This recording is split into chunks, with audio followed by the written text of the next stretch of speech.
So we're just gonna jump right into this. I didn't really expect to start now, but fuck it. Let's just go into it. Okay. So this is Brady McCune.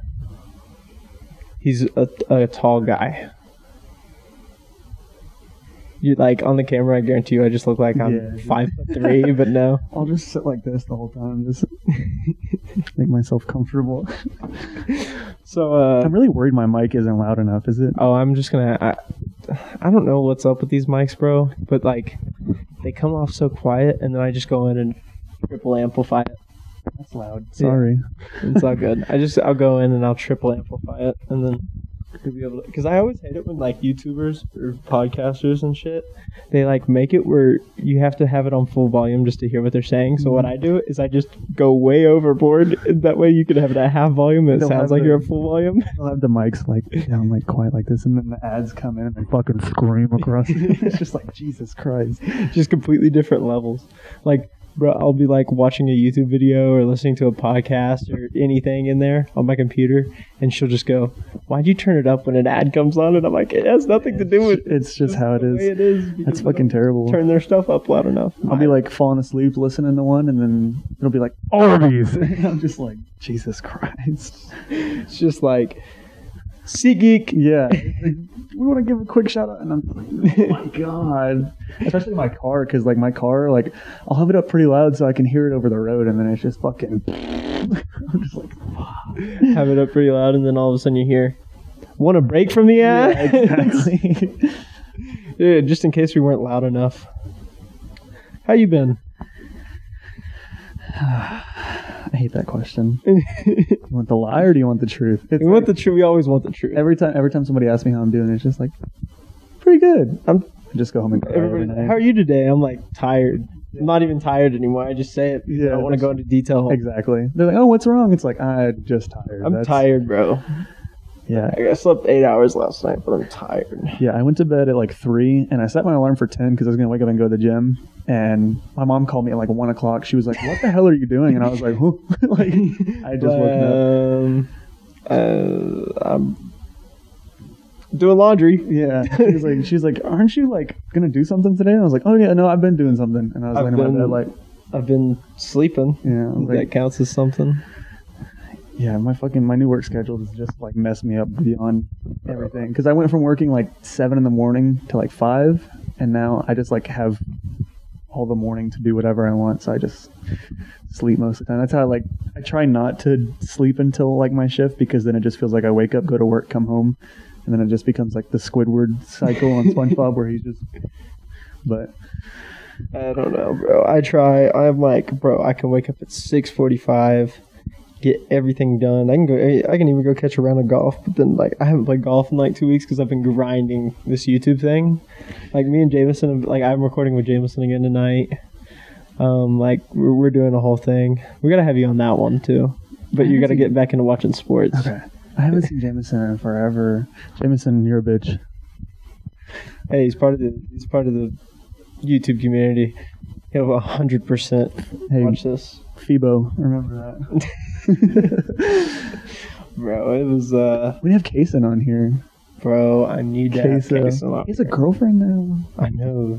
It's so weird. Man. We're all so different now. I know. I think we're all the same person. Like our personalities are still there. Yeah. We just have to all get together to get them out again. Yeah, I know. Wake them up. And we gotta get Queso and get the battery pack again and get drunk in your living room before the baseball game. Oh, Lord. So, you've actually been out of we've both been out of baseball now for a while. Has been washed ups right here. Division 1. I was D1 for 3 weeks. Until my late roll. Yeah, I got injured. I would have went to the show, but I love telling people that. I'm going to hate telling my kids, like, yeah, I could have went big time, but I gave up a home run. I got injured. Yeah, I gave up. This dude is now in Omaha, and in a couple weeks, he's probably going to get drafted. I gave up a home run to that guy. Yeah, he's my only collegiate hit, too. Like, everybody else was hit by pitch or a walk. No, I was pissed. He was on my college coach's team, and this was right after I graduated. And oh, that's right. In fact, I do remember you didn't say a name, but you did say I played my college coach's team. I got shit on. I gave up a home run. I got shelled, and then my college coach was like, his team was the team that like he had every year. So like the kid, he would just draft the hitters, like the kids that just fucking raked. Like there were kids going to like Texas State, and then there was the OU guy, and fucking I'm over here throwing like 85, trying not to throw my elbow out of place. And oh my god, all the moms were like in the crowd, like, "You got this," and I was like, "No, I don't." Like that's the crazy part. One thing ever. It's like, it's either the moms that are like, "You got this, buddy," or the dads who are like, "Throw a fucking strike." Yeah. And they're like, you know, one, I don't have it. Two, if I throw a strike, I definitely won't have it. Three, you don't think I'm trying to throw a strike, so then at least I can say, tip my cap. Right? Yeah, like that's. Hey, like I threw like 5 strikes that inning the 0.2 innings I pitched that game, and it went 3-run bomb oppo. And I was like, you know what? It was also the semifinal, or no, it was actually the final for the collegiate league, and I think we had 2 kids hit for for the cycle on my team, and we still lost. Like it was just a fucking slugfest. 2 kids hit for the cycle. I got taken yard. We had. I think the final score was like 17-15 or something like that in like the 11th inning, and it was a turf field, and it was summertime in Texas. 118 Holy degrees. shit! Yeah, that was terrible. I actually remember one time, it was going into my senior year, so it had to be the same summer, and we were playing out in Melissa, this turf field. The one turf field in Melissa. And, God, I was starting to go. Yeah, we get up and we go, and I'm like, oh, I'll probably pitch today. There's 10 guys on our team, and then me, a PO. So, like, we have a pitcher going, a starting pitcher. I wasn't a starter at the time, and he goes up there, he gives up, like, 4 bombs. This team's, like, the number 1 team in the nation for, like, our age class. Well, then he, like, has, like, a heat stroke, bro. And they're like, well, we're not going to play you in the field, so you're going in. And I was like, cool. So, I mean, this is the 2nd inning. I have to go get hot out of nowhere, bro. And so I go in, and I think I ended up throwing like 120 pitches that day, and I might have been dehydrated for the next month. That's It didn't matter how much my feet, I was wearing turfs. I always wore turfs, like whenever we went up. Like, you were allowed to wear cleats, I just always wore turfs because I like turfs better. Bottom of the shoe was melted. Yep. I was like, yeah. I had the glue come off of the sole all my turfs. Like, we played in Abilene Christian, and it just felt like hell. And I came off, and I was like walking, and my shoe started flapping because like the sole had come unglued, and I was like, this is not for me. Bro, I will say that the year that me and Jameson got suspended, our shoe game, the team's shoe game was fire. We might not have been the best team in the world, but the shoe game was fire. And we definitely weren't the best team in the world. We were far. Hey, I did make that crazy play that one day. The line drive back at my head. The one time. That one time. The one cool play that. Hey.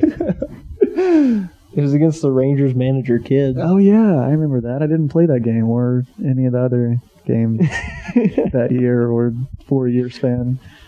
Oh yeah, that was. We both kind of got screwed over at the end of the day. Yeah. Even by Coach Lee. Shout out. I'm not going to say anything. Me and Jameson have talked about it in other podcasts. We're good. Shout out Coach Lee. He did it again this year. You know how we lost in our playoffs? My senior year. Did the exact same thing. I went and watched their playoff game. And who'd they play? I don't remember who they played. But he ended up doing the same thing. He left kids in too long. It would be like the 5th inning. And this is game 2, so they were already up 1-0, and it's like you throw the whole fucking kitchen sink at them. But he let one kid pitch for 5 innings, and each time they would get a hit, just look down the bullpen, nothing. Not even anybody stretching. Like, and then they were good. They were really decent good. They were better than we were, and we were a pretty solid team. And y'all were probably the last good class. My class sucked. They just hit the shit out of the ball. That's the one thing. Somebody in our class might be watching this, and I just want y'all to realize that we were bad. We were really bad. Terrible. Yeah, y'all are lucky to. Was that wasn't the year it got canceled? Was it this season? 2020, but I was off the team for. That's true. Yeah. Bullshit reasons. Yeah, that was. It was lucky that we didn't break the streak that because they couldn't. That was. It would have happened. That was their saving grace. They were really good this year, though. Did they make it last year? Yeah, they did. I think that. Yeah. They had to have barely squeezed in because that team wasn't very good either. Who was a senior last year? Landon. Oh yeah, they made it last year. I'm pretty sure, and then I think they. Did they have playoffs last year? I know they had playoffs. I don't remember. I remember watching him. I watched him this He was year. like a 20-something year streak. I knew that thing was coming to an end soon, though. Yeah, it was like once my class left, I was like, it's just time. Yeah, It's just- like at this point. But yeah, it was a reenactment. I don't think we have a single player in our class from that year that is still playing. We don't either. Me and Mason were the last ones, and Mason quit, and I blew myself up. And Were y'all really the last ones? Nobody else? no, Pierce stopped playing. It was me and Mason, and then that was it. And I think Mason quit the same time I did, or he might have quit the semester after. But yeah, we didn't. We don't have anybody else playing anymore. God, we were a bunch of disappointments. Yeah, we had. I think all of our seniors were committed except for like 2. There was a lot of potential there. Yeah, Both of our really was. classes. Yeah, it was. I don't even think anybody from the class above us is playing anymore. Like above me Mason's still playing. No? for like 2 more weeks. So, hang him up? Yeah, I think so. I don't think he's made his mind up yet, and then Blake isn't playing anymore, so yeah, That's crazy, bro. That sucks. It's weird. But what was your mental state like having to get out of that? Bro, it's so weird. Everybody's like, you should be happy you finally get to like be free, and then you're like, well, I mean, I'm so used to being so busy all the time. Like I still don't hang out with my friends. I know. Like I would have expected it to be a little easier than it was. Definitely. Yeah, it was fucking. You spend 18 years of your life, dedicating every single second you have to something, and then it just gets ripped away from you, and it's like, now what? Like, It is funny though because like growing up over the summer, everybody's like, oh, we're hanging out here, we're gonna party and stuff, and you're like, oh, I got baseball tomorrow. Well, now they're I like, play 6 games tomorrow in 105 degree Yeah. weather. Sorry. and they're like, oh, we're going here to party tomorrow. You want to come out? I got something to do tomorrow. I have nothing to do tomorrow. It's just that like I didn't grow up like that, so I Yeah. don't have the will, and I can't do it like they do, bro. They're insane. Yeah, and they've been doing that since like high school, and I was like, I partied maybe 4 times in high school. The great parties. yeah, They're good times. It was just yeah, it was not very fun. You just one day you wake up and you don't do it anymore, and it's just like, damn. Especially when you don't have the choice to, like, it's not your choice to stop. It's just like, that was I would like to say it was my choice, but it was almost like that, like, you just kind of acknowledge that it's not going anymore. yeah. like- I got fucked over. I feel like the older you get, it's just the more intense it is. So, like, with Mason, for example, he's going to have a tough-ass time.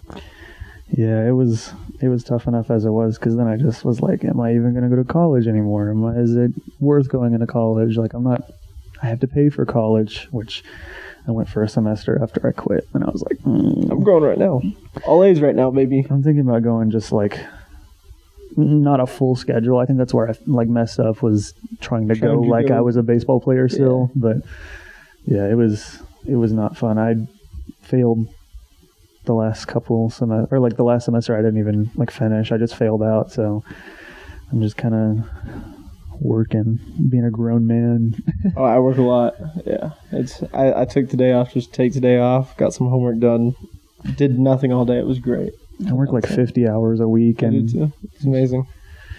yeah, It hurt. It sucks until you see the paycheck. Yeah, and then you're like, damn, and then it's just a cycle. It's just like, And then you damn. work, and then you work, and then you work, and then you decide one week you're going to work 40 hours instead of 50, and then you get that paycheck, and you're like, why did I decide to do that?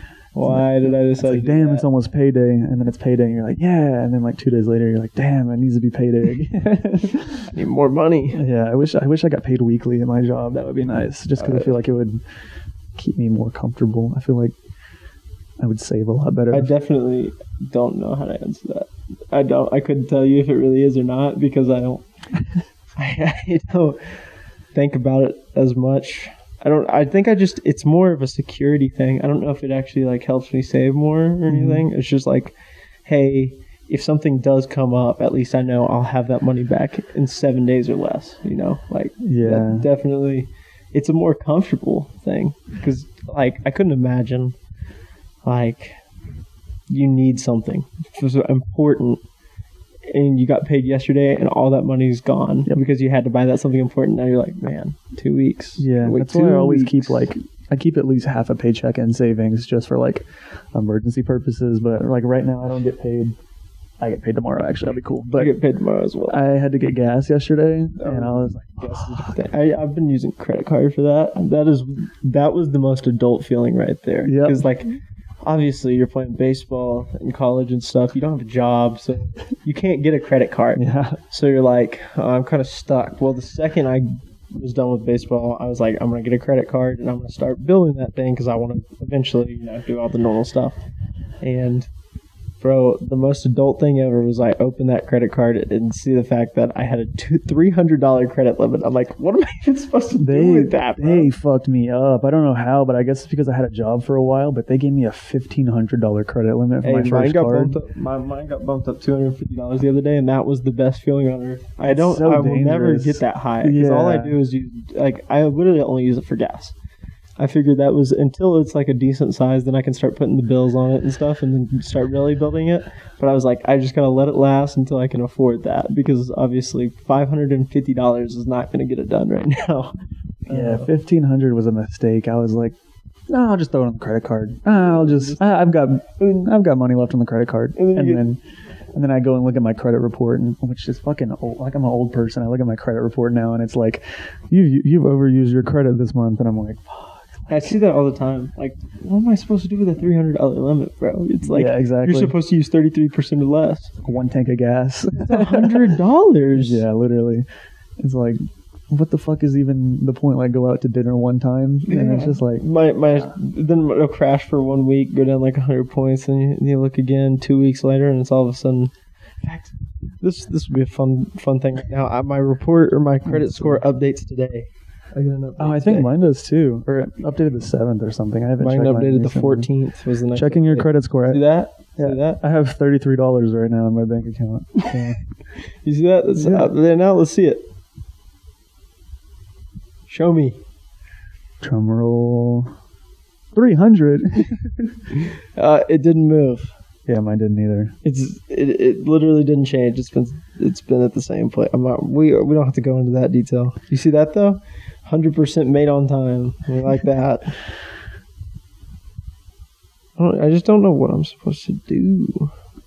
This adulting thing's hard. Yeah, like I bought a car and my credit dropped like 150 points, and I was like, "What the fuck is that?" It's like, you just bought a car. That sucked too. Is buying a car. Well, that's the thing. They're like, "Oh, you got to build your credit up," and then you're like, "Okay, yeah." So now that my credit's at 660, I've been working on it for a year. I want to buy a house, and then it just falls off 200 points, and you're like, so I just worked for how long am I going to have to work to get that back up that 200 points just to get back where I was? Isn't America like the only country with credit? I don't know. Credit's stupid, honestly. I can't believe an idiot was like, let's dock their credit every time they check it. Not only dock their credit, if they pay the minimum, we're going to set it up where they have to, eventually will have to pay interest. Yep. And they were like, oh, you need to start a credit card. But then they were like, your credit's not good enough to start another credit card. And it's like, what the fuck are you talking about? You need me to have 4 credit cards yet. I've only had a card for 6 months and I still can't get another one. So I don't know what you want me to do. And every time you go to like buy a car, it's I want to buy a house at 21 years old. Well, that's not possible because my credit score is a 630. It's all right. My what was I gonna say? Oh, Aiden and me have like a credit off. So like every month or so, we'll be like, "What's your score?" And I'm just like, "Don't worry about it," because he's a dweeb. And what kind of car did you buy? I bought an Altima. Okay, so we were both Altima game. Yeah. It was a used. It was like a dealer car that they like rented to people. Like, yeah. So I got mine a year old. It's like a 2021, and I got it for like half the price of what it would have been like off the lot. So I was like, hell yeah! I went there to look at like a 2015, and I got there, and like the interior was all torn up. I have a 16. Really? Yeah. But you couldn't tell. Like it's a 16 with 65,000 miles. I love Optima so much. I like the Maximas too, but I'm not gonna lie, the Rogue. The We're Rogue. getting her a Rogue. Really, the Rogues are. So and I'm gonna drive it. I'm a Nissan slut. my dad had the truck, the Titan, for a while. You had the Tacoma. I had the Tacoma. And then I had the Tundra. Or the Tundra into the Jeep. Mm-hmm. I want a truck again. I'm not gonna lie. But you want a truck right now? No, I will wait. Right I was driving the other day. I was like, man, I wonder how long until I can trade my car in. And then I was like, I don't need anything worse on gas right now. Like I get like, for the first time in my life, I have a vehicle with like all my last two were like 12 to 15 miles a gallon, and it's like, what are you getting right now? Like highway probably like 30. I'm getting 32. I get like 26 in the city because I never leave Weatherford anymore. Oh, I only drive on the interstate, so I have the opposite. Like, yeah, true. If I'm not at work, because I'll drive the interstate to work wherever I need to work, I'm on the interstate. If I'm not at work, there's a 50% chance I'm at this house. My job is like 5 minutes from my house, so it's just like, yeah, the gas if I don't go anywhere can last me for like 2 weeks because I keep track of it. Like when I get gas and like on this thing, the calendar thing. Yeah. So I got gas right here. Uh-huh. And the last time before that was here. So, I mean, that's like 2 weeks. Almost 2 weeks. Damn. That felt good. Yeah, once I turned 21, I started using more gas because, like, I'm allowed to go places now. And, like, I'll be driving. I'll volunteer to take some of my friends home. And I'm just like, you need to calm down. Today's economy is not good enough to be a nice person. That is the truth. We went out Sunday. We went out to a bar. And somebody forgot their license, and it wasn't me, but it was my girlfriend. And so what am I going to do? Am I just going to go in and let her go sit out in the car? No, I'm going to go sit out in the car. They literally were in the bar for 4 hours, and we're like, what are we going to do? It's 100 degrees outside. So even at night, it's 90. Like, I can't sit there with the car off, so we have to turn the car on. We sat there for 4 hours with the car. I want to know how much gas I wasted that night. Just idling. Just sitting there watching TV. What percent of global warming are you capable of because of that? Are you responsible of? Well, it's an Altima, so we're fuel efficient. Chilling. Fuel efficient. We don't use fossil fuels for Altimas. I want a Tesla. I was thinking about that, but I don't like the idea behind it. What do you mean? I don't know. There's something about it that just gives me. I get bad vibes. Like it's giving bad vibes. just like Tesla and like everything behind it. Big Elon guy. Mm-hmm. Yeah, I don't know how I feel about him. You know why I like Elon Musk a lot? So we have the same birthday, and he kind of introduced me to the fact that my birthday is 69 days after 420. It's great. I had the same birthday as Bob Saget, R.I.P. legend. I completely forgot he died. Yeah, I didn't. I think about it every day. No, I like Elon. He owns Twitter now. Yeah, I know. For now. I don't know if he'll probably wait a couple years to sell it. They said, he's not there. He was like, they're not going to let me cuss on Twitter. He's like, watch this. Watch this. Mine now. Yeah. I don't know. I just think he's smart. Yeah, very smart, man. He might save the world, but he might also take it over and become just like the owner of the world. Hey, there ain't nothing. If you do it right, it's all good. I mean, if I'm making a little bit of money, it's not that big a deal if I'm making some money. I don't know. I just don't like. I don't have a problem with like Elon. It's just like when people just like dick ride somebody so hard like that. I'm just like, okay, that's fair. It's just like, people ruin. I'm not gonna everything. lie. The Tesla thing, I kind of didn't screw with it and it wasn't even like how fast they were that like made me want one. You know, they're like the safest cars you can drive. How hard would it be? I just want the autopilot so I can play like Pokemon Go while I'm driving. Just fucking like solve a Rubik's Cube. Huh? Is that still a thing? Pokemon Go, yeah. I've literally never played. Yeah, never had it downloaded. I played for like a year. I'm so proud of myself for never downloading it. And I'm not kidding. I bought a Switch just so I could play Pokemon. I'm from the generation where Pokemon was popular, and the first time I ever did anything Pokemon related was Pokemon Go when I was like 16 years old. And I used to tell people that, and I would get in trouble because I never watched Pokemon. I never watched it, but I played all the video games, bro. I didn't play anything. I played sports games. Bro, that's still all I play. NBA Street and played backyard baseball. I don't play 2K. Bro, I just remember grinding the hell out of Mario Super Sluggers. Grinded it. I played Wii baseball, Wii boxing. I used to ask my dad all the time, like, yo, let's play some bowling on the Wii, bro.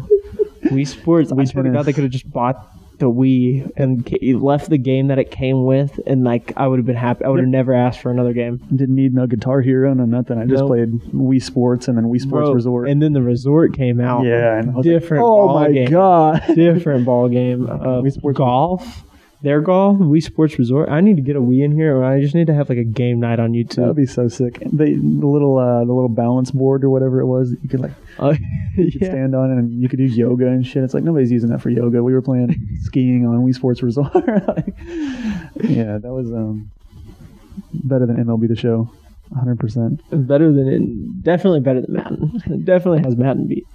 Dude, my brother bought like an Oculus, and I was playing like VR football on that thing, and that was one of the coolest things I've ever done in my life. So like, I remember when the Oculus came out, and then people were making the little ones for iPhone, bro. Mm-hmm. Like, and those things were trash. Yep.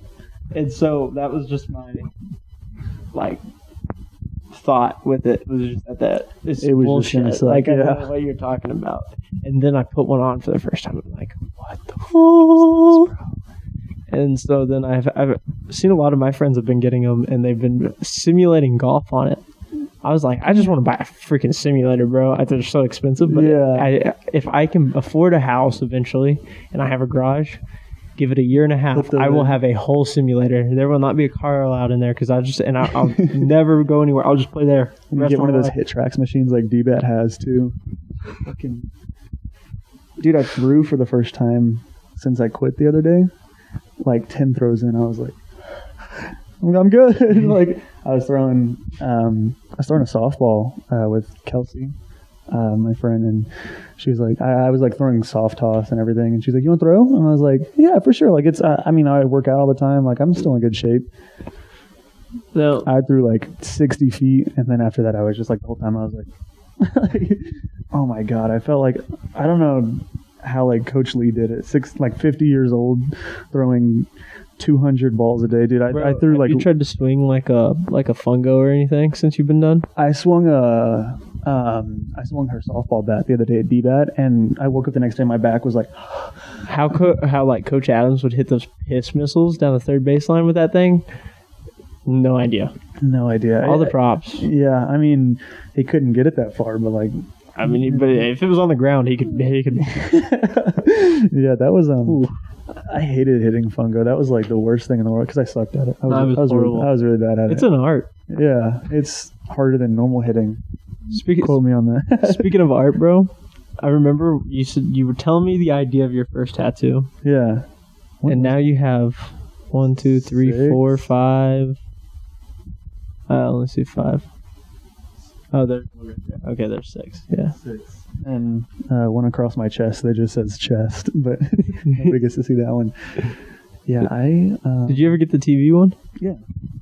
Oh, that's what that one is. Yeah. Okay, I couldn't tell what that was. Yeah, that was the original one you showed me. That your original idea. Because we were talking about. That was like my second. Way back when, bro. That was like my second to the most recent one. This one, I got this one on my fucking Friday the 13th for $13, and were they running a deal? Yeah, they were doing a special, and my mom was like.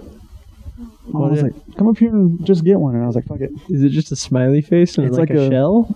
It's a smiley face and like one of the... a hood? Like the hood. What's the guy's name? Scream? Grim Reaper. Scream is a movie. Yeah, but Scream, that's the guy in Scream, right? Mm. With the ghost face.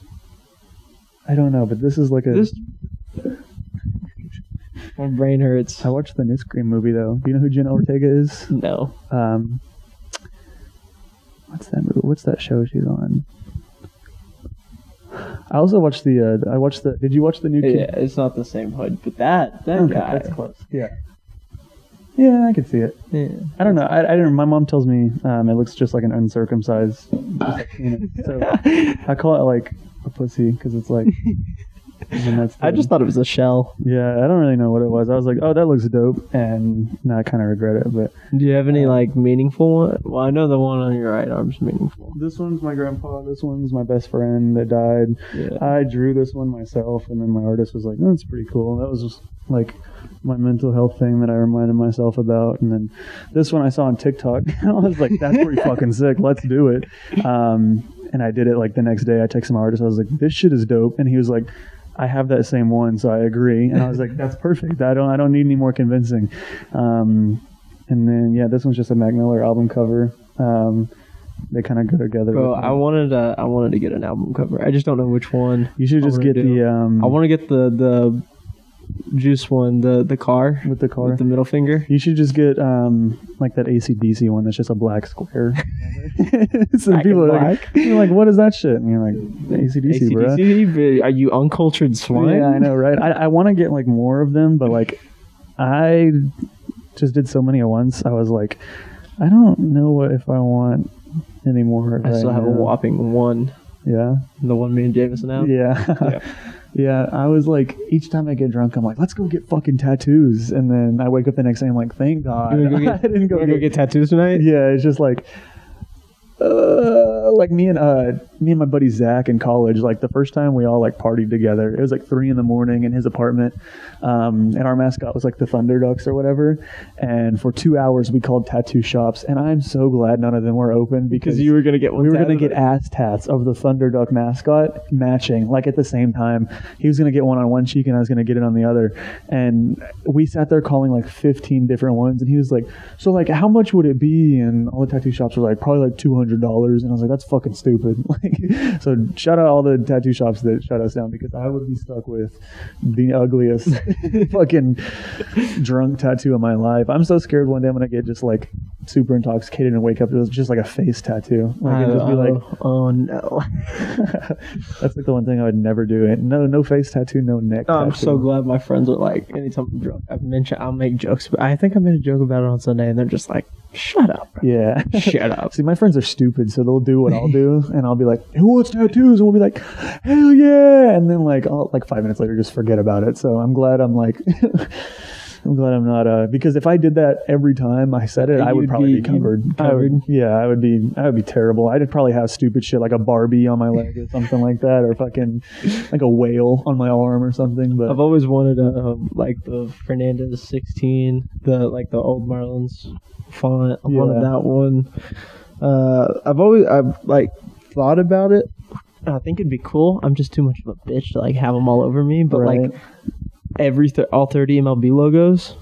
Of course, one changes every 6 years, and of course, it's typically my team, so I'd be the most pissed off about it because my team likes to change logos all the time. Imagine being the dude that gets a Guardians tattoo, or had an Indians one, and you're like, outdated. Yeah, or like the dude that had like a Redskins tattoo probably feels like a fucking idiot now. Got it changed out. Football team.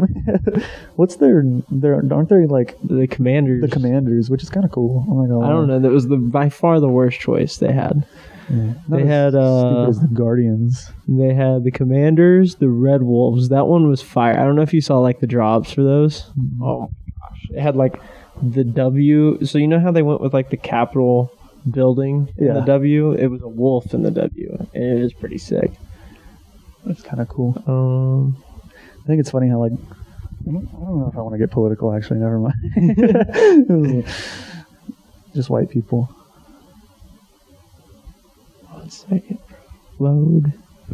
Okay, yeah, these were the concepts, bro. Like, this was one. Like, so it just so much cooler. And they fumbled the bag, and plus you get to keep the red. Yeah, and it's not racist. So you kind of sounds like a hockey team though, or like a not racist anymore. XFL team. And then you keep that kind of except it's feather. A wolf tail instead of it, but you can sell the feather as the wolf tail, you know.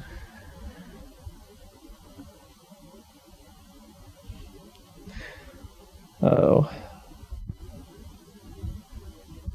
I don't know. Sports things are weird. Why are all sports teams at one point racist? Like not even just with like the actual racism, like, you know, not letting people play, all that. Yeah, but just like the why does every single sport have an Indian of They some have sort? an Indian or fucking some indigenous like mascot. Yeah, it's I mean, how many high schools could you go to in Oklahoma? North Richland Hills, the Rebels. They finally had to change theirs. I know my grandma went there and she was kind of shocked about that. My college roommate went there at the same time, and he was like, I forgot what they changed it to, but they were like hardcore. Once I realized it was the Rebels and like what all their stuff was, I was like, what the fuck? Like General Robert E. Lee High School. I will say that like I hope they never change is FSU. I hope they never go for Florida State's Seminoles? head. Yeah, because they have like really cool traditions there. yeah. They're like moderately racist, but to an extent, like the Blackhawks, they I think they're on the same thing with the Blackhawks, where the Blackhawks are like involved in it, and I think the Seminole tribe is kind of involved with the Florida State stuff. They just have the coolest name too, the Seminoles. Like, it's just such a badass mascot. I mean, like just everything about it. Like they have I think by far the coolest baseball uniforms. The pinstripes, and then That's where Posey went, right? Huh? Is that where Posey went? I think so. I don't want to sound like an idiot. I really don't know. I feel like he did though. I always mix it up. He either went to Florida. He definitely went to Florida State. But for a while I thought he went to Arizona State for some reason. A lot of good colors. A lot of good Sun players. Devils. That's a cool mascot too. The Sun Devils. Barry. It's Barry's school. I like that. I don't know what I was gonna say. I was gonna say something about Arizona State. Yeah. Anyways, they're pretty cool. I like the. They're not good at any sports, but Yeah, that's true. Cool mascot. Yeah. They were okay at baseball. That's where Spencer Torkelson went, right? Yeah. Yeah. Yeah, that's where Barry went. That's where I know there's a lot of other people that went there. I don't think anybody significant at least. Sorry. There are. There are. As long as we acknowledge there are, then we don't sound as dumb. Yeah, right. Nobody good went to Arizona State ever. Somebody clip that. Prove me wrong. Make me look like an idiot. That's finally the clip I have viral. It's just you saying it's just nobody went to Arizona State. Fucking Arizona State sucks. Nobody good went there. That would be cool though, because like then we would get some attention. Yeah, I need it, bro. Somebody make fun of me in public. Bro, the YouTube thing's hard. I'm not gonna lie, the YouTube thing is kind of hard. Like I don't know how to promote because I don't promote to like the people I know, which I know is a big deal. I feel like an idiot. Like when I used to I stream Twitch like everybody else did. Bro, I wish you would do it again because like we were talking about it. You're not bad at the game. No, I mean like I'm funny, but it's like. And they make so much more money than anybody else. Yeah, I know. It's just fucking. You know how much Kyle makes, bro? Yeah, he gets like 10,000 subs a month, which each sub is like $5. And I'm sure you don't keep the full $5, but I mean, still, even if you keep half of that, I mean, like you keep $250 times 10,000. That's a lot of fucking money still, and that's just off of subs too. You get donations, you get Twitch partner, all that shit. They plus all his 1,400 different sponsors. Yeah, exactly. SeatGeek alone will probably fucking take care of your grandchildren. Bro, SeatGeek is in with the right crowd, bro. They're like that brings us to the first sponsor. I win. SeatGeek, slide in. Yeah, shout out to SeatGeek.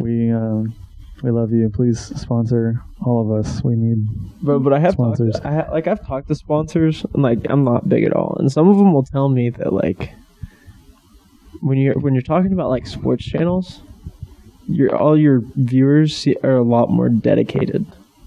Like because for some reason they have like a lower percentage of people, but a higher quality, like a higher loyalty. Yeah, subscriber watch rate. Yeah, and if you're presenting the same thing to the same people every day, eventually they fall for it. Yeah, right. I fell for it. Pavlov's Law or whatever each time.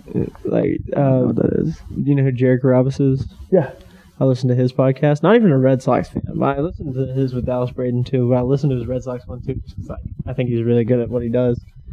And I steal a couple pointers from him. You know what I'm saying? But he was doing a promotion for Omaha Steaks and their Father's Day sale. I bought my dad. That's what I got my dad for Father's Day. I should probably check on that while I'm thinking about it, where it is, because that's meat. How do you ship a steak without it? Bro, they ship it in like a cooler with all this like gel cold things. I don't know. We have 100 of them in there because my roommate got these juices and they came like that, and they work really, really good as like ice packs. Packs, yeah.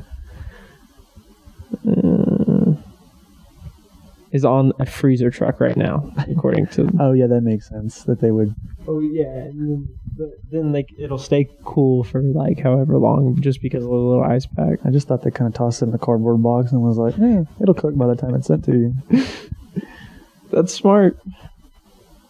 I mean, especially with how hot it is right now. Fuck that. I like the hot though. I do too. We grew up in it. We grew up in the heat. Yeah, on turf. It's weird. I like the heat, and I really don't mind it. But I definitely, I'm not even 20 yet, and it is already hammering me. Like when I was little, bro, my parents would be like, "It's 100 outside. I don't want to go outside." I'd be like, "I don't give a shit. I'll go outside and play all day. Cool." Now I walk out there and I'm power washing. Like of all things, like you're still getting a little bit of that breeze thrown back in your face, and I'm like 30 minutes and I feel like I'm about to pass out. So I don't. It's different now that we're not playing. When you're playing, it's just like, it's just another day. But now that you're not out there every single day and have like 7 hours a day, I don't know how I did it. I like. It's really not as bad with golf.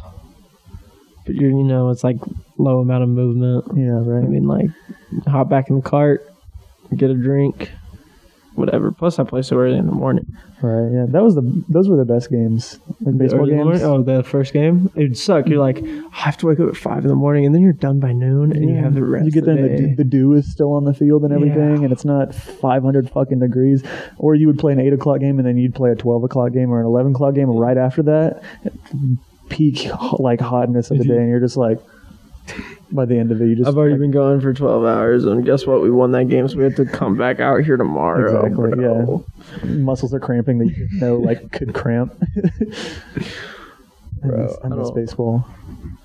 There are certain things that sound so miserable when you describe it. Like if the people who didn't grow up playing baseball, they're like, that sounds awful, and you're like, you spend 8 hours a day 4 days in a row in 105-degree weather with no wind on a turf field. Like that sounds fucking miserable. And got your ass packed at least one game in that tournament, and you're like, you're missing and reminiscing on that, and you're like, yeah, bro, it brings back. Oh yeah, I fucking love that. I just always had this picture in my head of I don't remember what game of the 2010 World Series it was, but it was Tim Lincecum. There was a clip, and I don't know why I think of it all the time, but it was Tim Lincecum walking back to the dugout from the bullpen after he warmed up, and he had the towel like over his head and then one on his shoulder.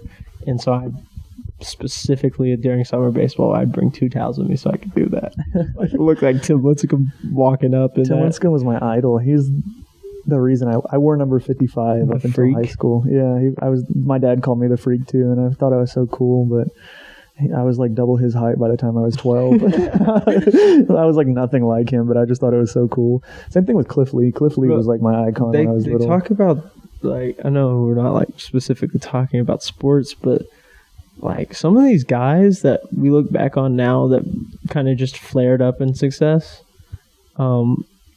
they kind of changed the game. Like Tim Lincecum was the first starter to throw high 90s, like just all game, and it wasn't built like me. Like and he was he was a shorter guy. And he's like, oh yeah, I'm gonna throw 98. He threw 100 out of high school. Yeah, you're like, I'm gonna throw. It's the 7th inning. This is my 93rd pitch. Here's 108. Let me throw this no hitter on 160 pitches. Or whatever the fuck it was that one. I watched that entire game. That was insane. And now pitchers are like. The analytic stuff is ridiculous. I think that's a whole nother side of things. But then like, they saw him fall. He was the last one to really do it. They saw him fall apart, and now everybody's like, "Oh, we got." He didn't even have like starters. He just like fell apart because he was too small. Like he had hip injuries. That's definitely a part of it. I really don't know how Marcus Stroman's still doing it fine. Because that guy's just a fucking beast. I think he takes the most care of himself out of anybody in the league. But like, man, I tear my ACLs. What? Was it 8 months later back? That ACL stuff is. Yeah, that's what happened to that Ole Miss guy, Tim Elko. he tore his ACL like in preseason and then came back and played like the last couple games of the season, which is literally insane. He went yard his first like at bat back from like an ACL injury, and he still had the brace on under his pants, and he went yard and just like kind of hobbled around the bases. I was like, you're fucking animal. If he didn't go yard, was he gonna be able to it's make like it to pinch first? runner, like sub runner. He can start at the back of the dugout. Yeah, that was fucking. Injuries are scary. Injuries change a lot. You're welcome to talk about it. Just like the. What was that whole process like? I don't even. It's like not only. This is your first year, so you get your diploma, and then you're like in college. You're like, finally, it's a new, I don't know any of these guys. I get to finally like prove myself to these guys, right? Yeah, I was like, and I finally get to play. Yeah. 4 years of doing nothing. Yeah, well, we had a lot of good times up there in those practices, though. But yeah, so like you get to college, and you're like, I get to like, it's a whole new start. It's a completely different chapter, if you want to put it like that. And you were there for was it about 2 months before your shit kind of blew up? I got hurt in like October, I want to say it was. It was like the end of September, early October. Yeah, and I get there, and it's so much nicer in college because like everybody cares, and you surround yourself with everybody that's just as good and better as you. So you just like automatically turn it up, like without even thinking about it. I got there and was like just better already. You don't even have to like practice. Like it's just something that you flip that switch and it's just just being around those guys. Yeah. I had like people trying to teach me how to throw harder, and you're just as good as what you surround yourself with. I bumped up. And it's just like that little bit of extra adrenaline, because you know that like when I went to my school, it was like, first off, fuck that coach. You're a bitch. He told like everybody that like went on a visit there. He was like, yeah, we'll only recruit. We'll take 40 kids. That's it. No more, no less. And then I show up on the first day of practice, and there was 86 kids that they had recruited. I think my first year, I was the last one in. I was number 61. Yeah, it's fucking ridiculous. They just do it so they can fill shirts and get the school money. Oh yeah, they want that fundraiser money. That's what Weatherford College does too. But I don't like talking about Weatherford College because I'm still like an alumni technically. But I'm currently enrolled. But like I get there and it's fucking 4 years of, well, not even 4 years. Every year before that I didn't play. Like I didn't start. I didn't come in. Like I got my 1 inning per tournament, and then I sucked, and then we went home and cried. And then you get to college and you have like a coach that like actually gives a shit about you because they're giving you money, and like you get to play. And I get there and there's kids that I already knew I wasn't very good, because like that's just how I grew up to be. Like while I was like playing, you just kind of accept the fact that you're not as good as everybody else. But then you get to college and you're like, these kids aren't that much better than I am. And it just kind of like, for like the first couple weeks, I was kind of feeling everything out, and then we started scrimmages. And when we started scrimmages, it was like I know how good these kids are now. And then the first couple weeks of scrimmages are like good for pitchers anyways, because kids haven't seen live pitching in forever. So like you get to really like strut your shit and like big dick a couple kids. And I think I went. So in like high school, I don't think I pitched 4 innings in my whole career. Like all 4 years playing high school baseball, I don't even think I broke 5 innings maybe.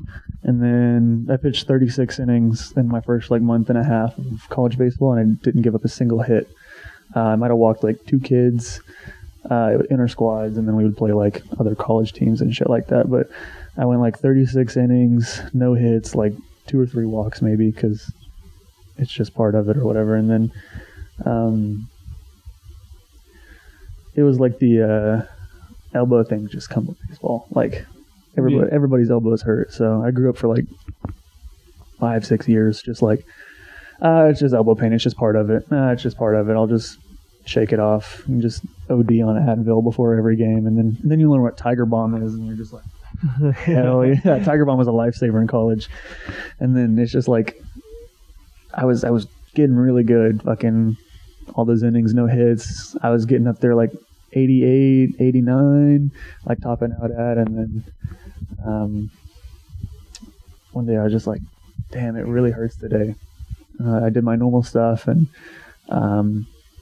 I was just like, God, this is just like killing me. Like it just won't go away. Normally, like your adrenaline kicks in and you just forget everything. And you just can't feel your arm anymore. And it just goes numb, which sounds bad to like non-baseball players when you're like, oh yeah, 6 Advil, foam roller, stretchy bands. It hurts. It hurts a lot less when you're doing good, and it hurts a lot more when you're doing bad. Yeah, you start realizing you're like, fuck. But yeah, just like that one day, it was just. I get out there, I do my pregame routine. I was throwing the first inning again like I always used to, so I get in the bullpen or whatever, and I'm like, damn, like this shit is just not going away. Like I just couldn't get in that zone either. Like normally you get in that zone where you're just like you don't remember anything. Like I just couldn't do it, and I get out there and I get through like 2 kids, and I'm like, fuck, this is like not good. Like at some point I just kind of sat back and realized I was like, this is not normal. Like I'd never had like a serious injury like that in my life. I was just always like, you grow up, it's just like, yeah, arm pain's part of baseball. Put some ice on it. Do some stretching. But like, it wasn't even like a hurt. Like it just like felt like something was wrong. Like, and I started like dropping in velo too. Like I was like hearing them yell at the numbers, and I was like, it's got to just be like a mental thing. Like at some point I was just like, yeah, it's probably just, I'm just thinking about it too much. And then my buddy, like one of the kids on the team, we were playing an inter squad, and he steps in, and I throw the first pitch, and I just fucking lob it. Like I was just like, oh, and like my arm just like jerked back like that, and he almost took me yard. You know how pissed I would have been if I like career-ending injury and he takes me yard. No, I just hang like a 64-mile-an-hour fastball right on the cock, and he hits like the farthest like foul home run I've ever seen in my life. And in the midst of like arm pain, I was like, God damn, that was far. But like, I threw it, and I just like. It kind of just scared me. So I was like, whatever. I'll just like get through this inning and then quit, and then like for the day. And then I do the next one, and I looked at my coach. I was like, like I couldn't move my arm. It was like stuck like this, and I was like, I like quit. Like that. I was like, I'm done. Like I waved. I walked off the field, and my coach took like a Walmart bag and like filled it full of ice and just made me hold it. Like that was the most D3 JUCO shit ever. Fucking a Walmart bag full of ice, and he made me take like 6 more ibuprofen. I probably could have like killed my liver. And I just like was sitting there like, of course, as soon as everything starts to go right, and that's the worst part is like baseball doesn't give a shit. Like they don't, it does not care one bit like how good you're doing. Like fucking, I was on top of the world. I was having the time of my life. You know, like I finally get to play, I'm getting everything good. Boom. It was like, no, here you go again. Which is like the story of my life. It's like as soon as everything goes good in baseball, it's just like, I'll take that. And I do like I went to the trainer, like the trainer at my college was like a 65-year-old man. And he was like, oh yeah, you'll just ice it and stretch it and you'll be good. Shut the fuck up. Whatever. But I swear to God, junior college athletic trainers are the equivalent of elementary school nurses. Yeah. No, we'll just put an ice pack on it. Just here's a mint. Yeah. Your arm hurts? Here, put a rag over your head. It's like, yeah, my arm is hanging. But luckily, like, I didn't tear any ligaments or anything. Like, no Tommy John or anything like that, which is what my original concern was. I was like, I haven't even pitched 100 innings in my life, and I'm going to have Tommy John? Like, that's bullshit. But, again, it was just... genetically my body wasn't made to handle the stress load that like baseball players put on them. Like my joints, I wasn't grown into myself yet, so I was putting this tremendous amount on a prepubescent body, like at like 18 years old, trying to throw 100 miles an hour, going 120%. It's just like eventually everything just wears down. And I still have it in this arm. It was actually just something I was born with. It was the nerve that runs from like up here all the way from your neck all the way down into like your hand. It was like too long for my elbow, so each time I would move my elbow, it would like roll over the bone of the elbow like that, and it got to the point that like I kept throwing, and I just couldn't even bend my arm anymore because of how like swollen everything was. And when I threw that last one, the reason my arm jerked is because it just like, I guess it flopped. It rotated. Yeah, and did it make like a popping sound? Yeah, it popped all the time. Like, did your arm like feel like an electric, like an electric shock? Because I had the same problem, except like I have this tendon. Everybody has the tendon, whatever, but it would just roll. Like, it would, like you could feel it, and every once in a while, like my arm would get like intense pain, and it didn't happen until like my junior year of high school, but it would just start like painful. Like it felt like I ripped something, and all of a sudden I'd throw one, and you could feel the tendon roll over, and my arm like would go numb for a second, and I'm like, yeah, see, that's not good. That's the different kind of numb. And then 2 pitches later, I'd just say screw it, because I didn't want to get pulled from games, so like I was just say screw it and throw through it. I was like, I'll give up 3 home runs here, I don't care. And then 2 pitches later, it'd feel right back to normal, like no pain at all. And then 2 months later, the pain would come back, and it would just that process would repeat. Yeah, I did that, and then I did luckily, it was just we found out it was just like tendons and forearm muscles that were just like, they called it tendonitis because they didn't know what it was. And then I went to like my select coach, like just like talking one day, and I was like telling him about it, and he saw like the little nerve thing roll over, and he was like, "Has that always done that?" And I was like, "Yeah, like that's been pretty normal."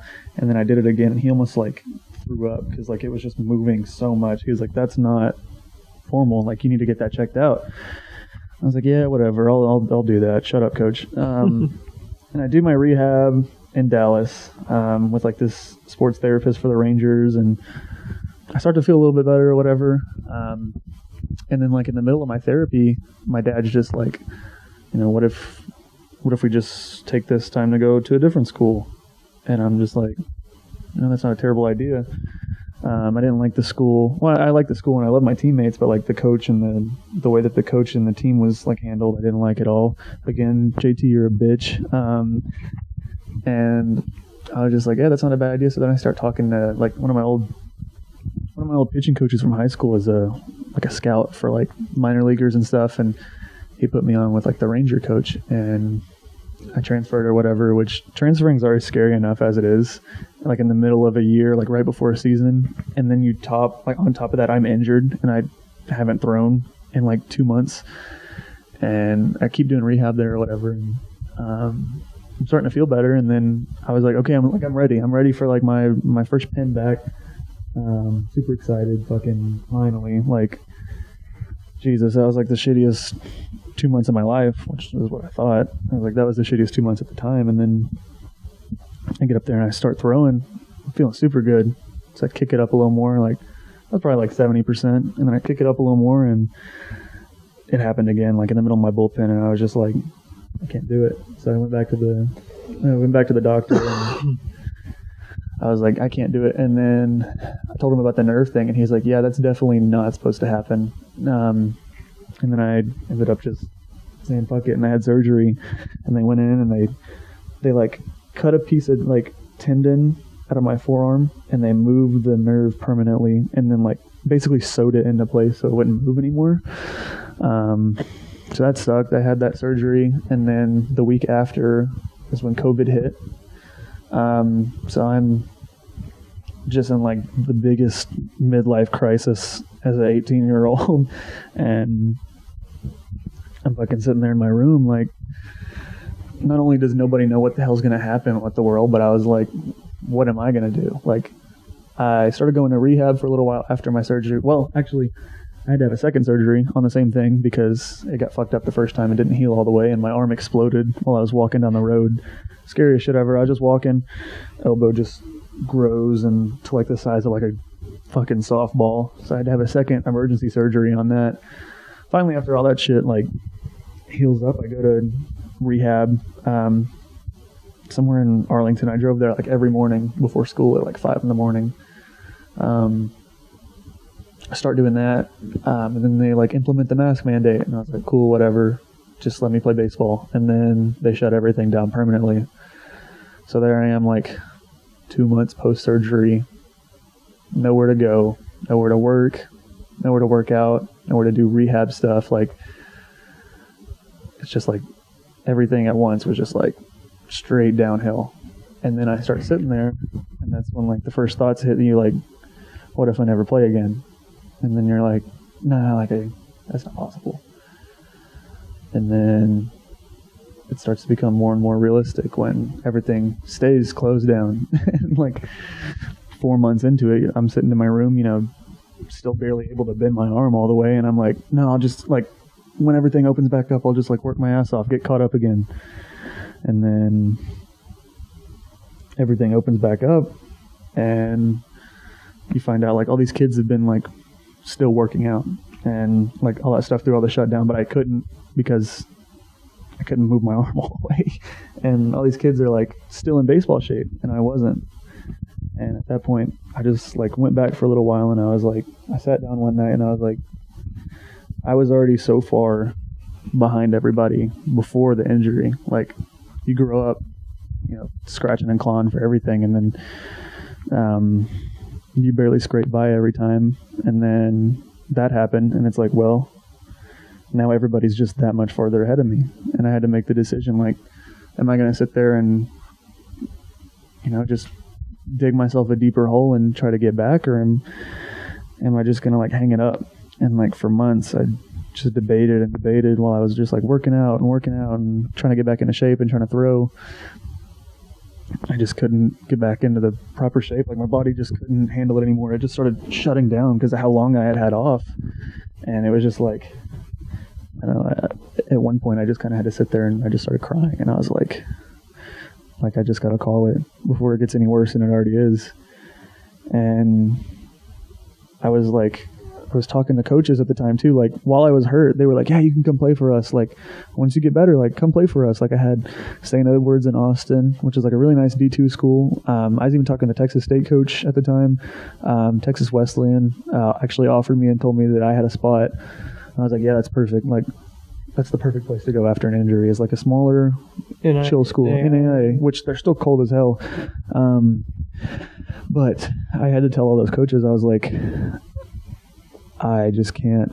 Like, I was supposed to be on like a routine and all this shit, and just couldn't do it. My body just couldn't handle it, and for like months, you know, you get that urge every now and then. You're like, okay, well, I'll get back into it. Like, I know I can do it. I've done it before, kind of thing.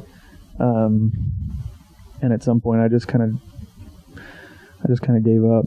And it wasn't even like my choice at that time. It was just like, you're not gonna be able to do it anymore. And that's just like when everything spirals, is when you realize your entire life's dedication just goes to waste. Like, well, for me, it was like I worked so hard. I was never handed anything. I earned everything I ever had, and I still wasn't that good. And finally, I figured everything out, starting to be good. And it was like, just took it away. And the whole time, you know, like growing up, you always hear like, oh, that kid's gonna be so good when he gets older. That's what everybody used to tell me, like, oh, I can't wait till you get to like college. When you start to grow up and fill out, you're gonna be amazing. And then you get there and it's like, well, not only do I feel like I let myself down, like I feel like everybody else. And that's when the whole just like mental spiral comes into things of like, oh, I let everybody down. I let myself down. I know I could have done better. I could have done this. I could have done that. And that's when everything just kind of hits, like in the real world, like I'm going to have to get a job. I'm going to have to go to school. I'm going to have to decide if I want to go to school. Like I'm going to have to work like 40 hours a week. No more fun was like the big thing. It was like when you grow up playing sports like we did, it's like that's the only thing you know. I didn't have any hobbies.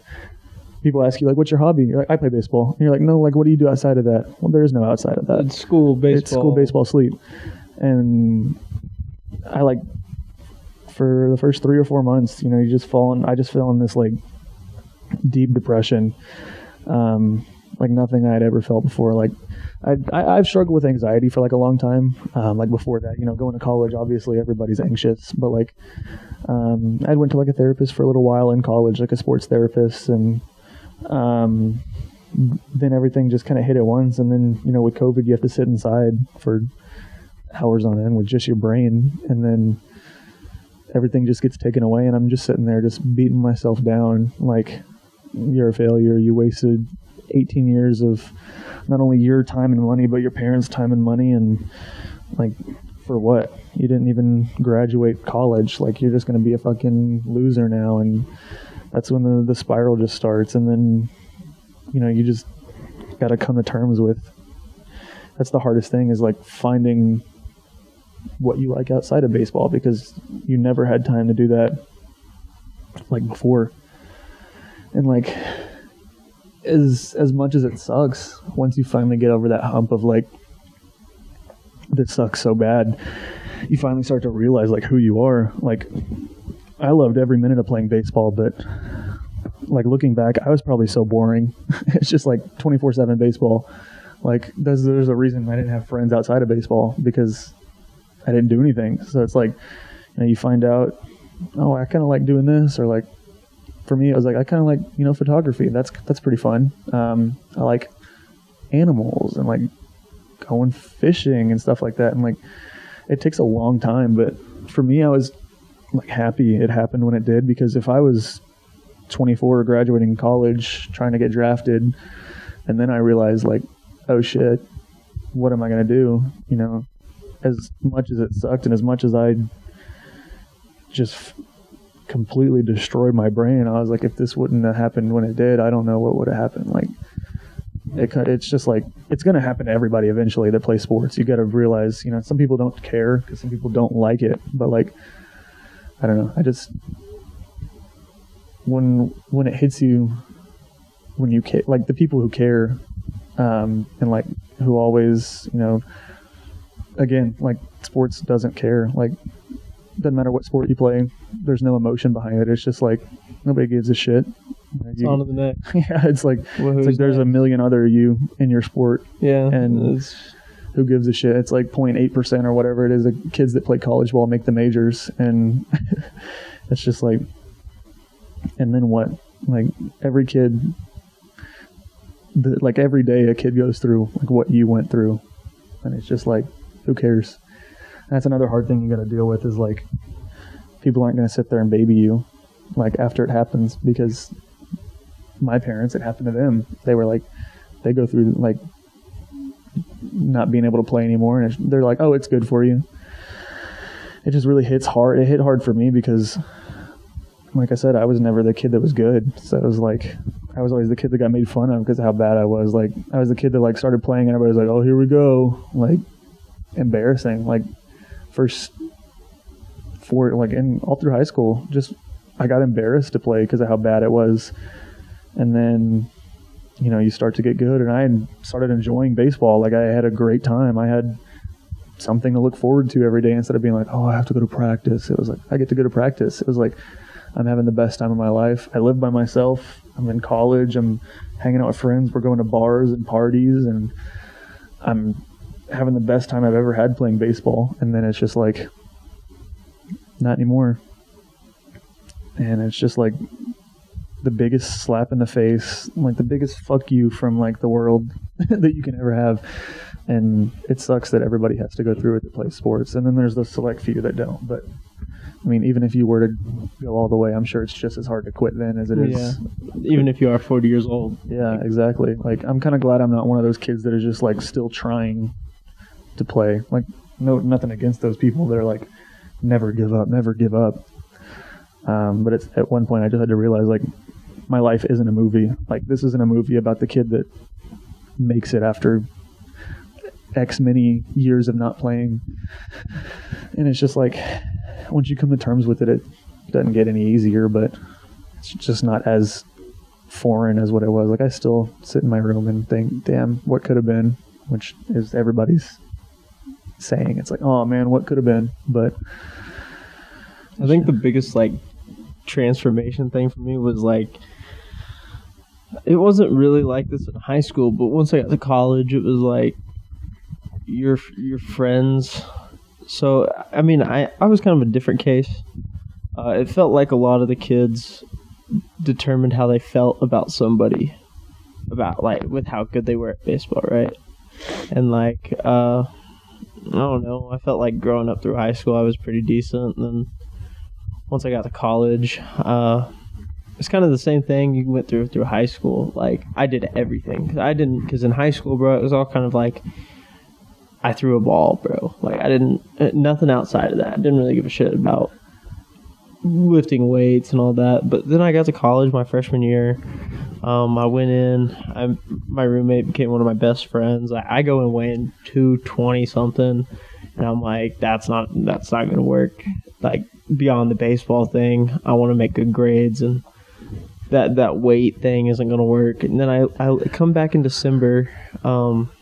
They're like, oh, we'd be happy to have you back in the spring. So I'm like, I come back home in December. I keep working out. I had dropped like 40-something pounds, like all in this, or 20. I think by the time I got back in December, it was 25 something pounds like that. And I was like, man, I'm actually like doing this. Like, I'm not miserable. And then spring comes around, and I'm not playing. And they're like, kind of like, we're gonna redshirt you, and that was a whole thing. So I'm going to all these games. They're asking me to work the camera because they like trust me and they understand I know how to do this shit. Like, God, I go to Louisiana and I know I'm going on this 8-hour trip. And I'm not gonna throw a single pitch. I'm not gonna pick up a baseball. I didn't even bring my glove. Yeah. So like that's a whole thing. We go. I'm begging we lose. I mean, if any of my teammates at that point were watching this far in, whatever, I'm sorry. I was hoping they'll lose. I just wanted to get over with it, bro. And then we go into summer, and I'm still, I kind of like, I'm not lifting as much. And I was fine with it. Like, I wasn't losing any progress. I'm still throwing every once in a while. I'm working. I'm kind of enjoying the summer. And then I go back in the fall. I'm so excited to be back. But, like, I kind of built a lot that summer. And the fall was just miserable, dude. Like, it was kind of like, man, this is my second year. I have great relationships with all these guys that are here. I'm going to meet all these new guys that I know I'm better than, and I can still tell you today that I'm better than. And they just didn't really ever give me that opportunity. Like, they kind of treated me like that. Like you said, you were like, it wasn't like, oh God, here we go. It was more like, we're letting the kid that's bad get a chance. But I really, even to that point, I would have said I wasn't really bad. It was just I never got the opportunity.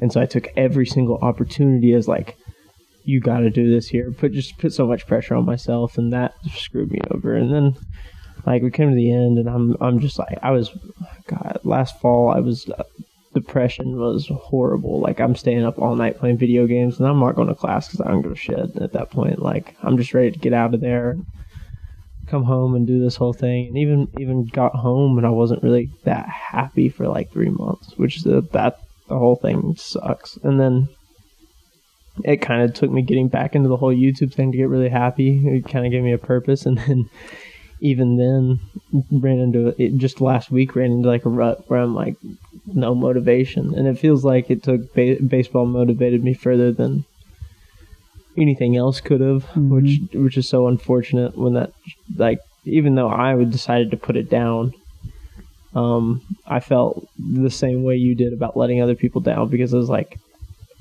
if I put this down, I'm putting it down. Like, if I leave here, I'm not going to find another school. I don't want to.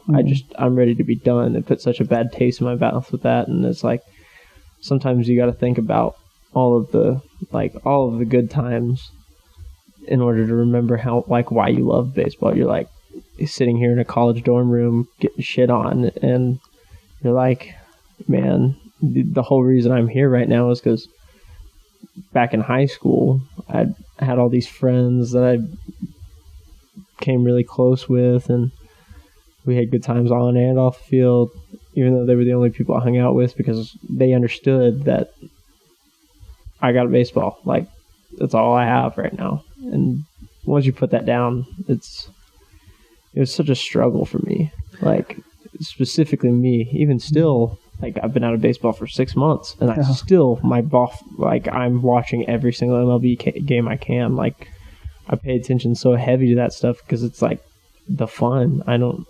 Even though I don't play anymore, it's still fun to analyze that stuff and watch these guys play, do insane things. Watch Shohei Ohtani do what he's doing. Watch Mike Trout be the best of all time. And it's like, man, like, on one hand, I'm like, man, how cool would it be to be those guys? Like, still like an 8-year-old dreaming of being in the MLB one day, and then on the other side be like, you weren't as good as those guys. Like, that's fine. You're doing the normal life that you're doing. What, 99 like 1 in 1 quadrillion. Yeah, odds. you're literally doing exactly what 99.9% of other people on the earth are doing. Like you're working, you're seeing your friends, and that whole thing is just, it's hard to process just because you wanted more for yourself, but what you're doing isn't wrong, and like it's completely normal. Yeah, it's been what? When did COVID hit? Like that was early 2020. That was March 2020. Yeah, we're in June of 2022 now, which is insane. I've been graduated for 2 years. You've been graduated for 3. Yeah, I know. Like all my friends are gonna graduate college next year and shit, and I'm sitting here like, damn, I'm still like recovering. Like, I don't fucking like. It's been what almost 2.5 years since I quit, and like I still like try to find things that like I have fun doing. Like for me, just because I grew up weightlifting, it's like I just go to the gym, and it's not even like I want to get big, like I want to get strong. It's just that it just connects me to that time in my life when I was like the happiest. And you know, you get so happy, like you're so happy, and you don't even realize how good like it is, and then it gets taken away from you, and then you spend the rest of like your time just being like, oh man, I wish I was that happy again. Like, oh man, I wish it was as good as it used to be. And then once you finally realize, like, you know, it can be that good again. You don't have to be throwing a baseball. Yeah, you don't have to. Just because your life was that good at that time doesn't mean you have to not have a good time because it's different. Like I'd been 2.5 years out of it, and I still try to find things. I just started playing guitar. Like I find happiness in that. I think golf was a really good substitute. I feel like golf is a really good substitute for most baseball players, just because all the pitchers go to golf. And I think it's just because like I find it, I still have that, like, it's an opportunity for me to have that competitive edge I had on the field then, and now instead of getting mad at everybody else, I just get to get mad at myself, take it out of myself. But I bully myself. I say some not very nice things to myself when I'm golfing. Stuff you cannot say on the internet. I'm an asshole to myself. I'm so hard on myself. That was another thing I miss about sports in general, was just the competitiveness. Like I would fucking have a staring contest with a wall if like somebody told me I couldn't beat it, because that's just like what that's who I was. I was just competitiveness. Like I wasn't good at the game, but like god damn it, I would outwork you. Like if somebody in college, people would like try to race me, like I'd talk shit to people like, oh, you're not even that fast. It's like a stubborn competitiveness. Yeah, it's like that you can't. That is one thing that you just can't get anywhere else. And it's, I mean, golf is like the closest substitute, but I'm still not having it the same. Like I'm not trying to fight every person. This has got to be what like divorce feels like. It's like that's my analogy I use. Be close. Yeah, I wasn't ever like good at anything, so like my competitiveness like is what kept me, I guess, as good as I was. Like in college, when I would get there, I would talk shit to all the older kids, like, you're not even that fucking fast, and then they would race me and they'd beat me, be like, I told you, and I'd be like, all right, let's go again, and then again and again until I win. And then once I win, it's like, let's keep going. I was like, I'm gonna beat you again and again and again, and then eventually they just get tired of it, and then you win. Like that's what I did to this kid named Tommy. I was like, you're not even that fast for an outfielder. Like I was like, I'm a pitcher, I'm double your size, I'm like almost as fast as you. And he was like, you're talking like shit. I was like, let's race then. All right, we race. It's pretty close. He beats me. He talks shit. I said, let's go again then. All right, we'll do it again. Kind of beats me again, barely. We did that like 5 or 6 times, and I said, let's keep going. He said, no, I don't want to. I said, no, we're gonna keep going. And then we did it again and again, and I started winning, and that's just like the competitiveness. Like, I'm not gonna be the best, but I'm gonna keep fucking doing it. Like, it's just, I don't know. It's something I've learned a lot of good things from sports, like from baseball, especially something like that. Like it taught me the work ethic I have. As shitty as it was growing up, not playing the sport I played, it taught you that nobody gives a shit in the world. Like there is a big patience factor to it. Yeah, it was like, not only because it's boring, like baseball is very boring, but it's just like, there's nothing like it. Like all the other sports, you know, not only is it action packed, it's not like, I wouldn't say there's as big of a skill gap, like between even high school and college. Like most of the time, I don't know a lot about football, but like from what you've seen, you know, if they're really good in high school, they're going to be able to like compete pretty decently in college or even have a shot. But in baseball, it's like, or like if they're, for example, if they're good in college, they might be good in the NFL. But football, basketball, hockey, even like you get drafted and you go to the league and you get on the team. But it's like baseball. It's like you're going to join a team full of 36-year-old Dominican kids. Like, and they're all not only it's the next step, and they're all going to be better than you. And until you figure it out and you're better than them, then you move to the next step. And guess what? You got to restart that. Yeah, over and over again. Like it's just every step. Your level of competitiveness is just completely different than it was. It's a double. Like you're playing with guys that are better. That you could be Bobby Witt, you could be Adley Rutschman. Like coming up, you're the number 1 overall prospect. Guess what? Who gives a shit? You're still gonna get shit on by this dude that's been in the minors for 8 years, and like it's insane that like baseball, if you're successful 1/3 of the time, you're considered Hall of Fame worthy. Like I know that's like a corny saying, like, oh, if you go 1 for 3 your entire career. Not even one for like not even a third. Literally 30%. That's less than a third of the time. If you get a hit 3 out of 10 times, you're like you are gonna get millions and millions of dollars. Yeah. It's like, and then you can either be that person or you can be somebody like fucking like Mickey Janis, like the guy that throws the knuckleball or whatever. He's like, I don't know why I said Mickey Janis, but like I was trying to think of somebody that was like a bust, like the entire Rangers roster. A bust. It should be a lot easier than it is. Yoenis Cespedes. What's that one outfielder that they said was going to be the next? He plays for the Royals. Bubba something. That's how good he is. I don't even know his name. But yeah, like you get to the majors. Nobody like who's to say you don't bat .090 and get fucking DFA'd. Like, I mean, you hear these like 4A, like you hear AAA and then you hear 4A, like just these guys that they're too good. They're too good to be in AAA, but they're not good enough to be in the majors. Because that is literally the skill gap from your hardest league to your second hardest league that you can possibly get to. It's like, and there's just some guys that can't make that jump. And it's ridiculous. Like in the majors, there's people like Jacob deGrom, like the most fucking freak athlete person in the world, arguably.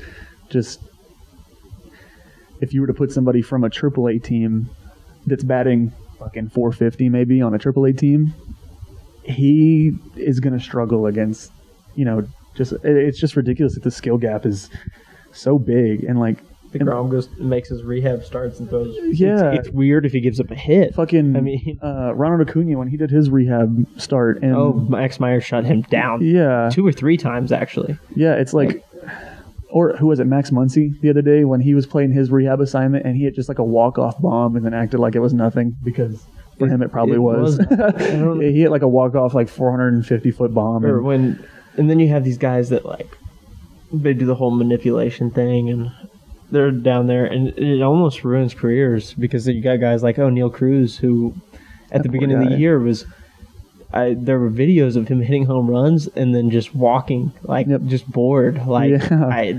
want like but that's why baseball people are so different because it's like they're a different level of competitiveness. Like they always want the challenge. They want to face the Jacob deGroms. And then in football you're like, man, I want to face the Browns every week or I want to face the Lions every week. And in baseball it's like I want to play if I could play the Yankees or the Mets. If you could play if I can face Jacob deGrom 1,000 times, I would because that's just the best. And the thing about baseball is you can play as the Rangers. You could play the Yankees 1,000,000 times and still end up winning 500,000 of them, like or 40% of them. Yeah, like it doesn't.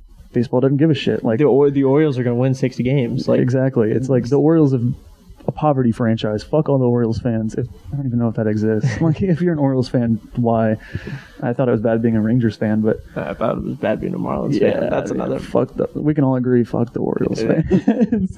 Not only are you in Baltimore, one of the shittiest places in the country, you put yourself through that misery every year. Yeah. I mean, we're borderline the same because we're 18 years now. through a playoff or World Series appearance. I don't want to talk about it. Don't ask. And we do have 2 rings. But, I mean, it's just the worst of the worst. Nelson Cruz hate club right here. I'm the inventor of that shit. Like, I'm trying to think of some really bad teams, like the Royals. The Royals are the worst team in the MLB right now. Guess what? They're still going to win. They're still going to beat 50 teams. They're still going to beat, if they play the best team, they're still going to. There's a chance. The Pirates swept the Dodgers in LA a couple of weeks ago. You know what happens in football when. I mean, it's hard to seen it with the Chiefs and the fucking Patriots. It's hard to be perfect. Like like you'll make your slip up, but usually your slip ups against like the Bills, like with the Chiefs. I mean, yeah, you lose to the Bills, you lose to the Ravens. Who gives a shit, man? They're good teams. Yeah. You lose to the Jaguars, and you're like, we got to reconsider what we're doing around here. In baseball, you lose. And we got tomorrow. You get blown out by 20 runs to the Royals, and you're like, or the Reds, and you're like, and you get a position. Hey, guess what? Hey, guess what? Let's go to sleep, and we'll play again tomorrow, and then probably win. And we'll probably do the same thing. Yeah. It's just how it is. It's like, guess what? Today we lit up 25 runs in 3 innings. Tomorrow we're going to throw a no-hitter. That's that's just how baseball is. So. That's just the way baseball goes. That's what Ron Washington used to say.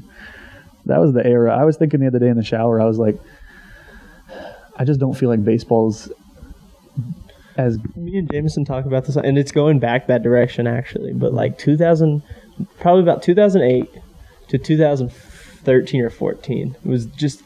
You have these guys... Once MLB The Show 16 came out, the world wasn't the same anymore. After that, it's been downhill from there. After Odor knocked the shit out of Bautista, the world's just been different. It was just... that was the peak. Like, that's where the world peaked at. It probably was when Donaldson started doing his thing, just swinging for the fences every time, and him and everybody Bautista, Everybody wants to watch these 2 guys hit home runs, and just like McGuire and everybody, but the thing is that for me as a fan, baseball was more fun when you have these 2-1 games, but there's offense the whole game. Like you have 13, 14 hit games by both sides, and the final score is 3-2. Like, as cool as it is watching people throw 115,000 miles an hour, but guess what? They're throwing it right down the middle. So every once in a while, dude, you just throw your bat out there, and if they're throwing that hard, they're gonna give. I miss the days like as a kid when I would see somebody in the majors like throwing like 98, and I was like, holy shit. Yeah. And now I'm seeing 14-year-olds on Instagram. When Feliz came out there, and Naftali Feliz, I was like, oh my god, he just hit 100. He threw 100 miles per hour. Dude, I wish I could throw 100. Now everybody throws 100. Yeah. It's like, who cares?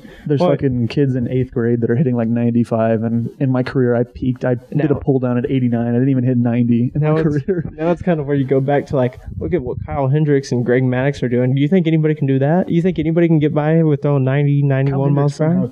Does it? And he's just so not talked about. And I'm like, is it because he doesn't throw 100? He's just him. Everybody, they're like, oh yeah, that's Kyle. I'm like, we know. He fucking... you're telling me his fastball averaged 86 today? And he threw a 2-hitter? And nobody's talking about it? Oh, sweet. That's every other major league pitcher's average changeups. That's actually slower than the average like changeup. Edward Cabrera just threw a fastball or a changeup faster than I ever threw a fastball. And who was it the other day that broke the changeup? It was Edward Cabrera. It was it was like 95. 96? Yeah, I was like, holy shit.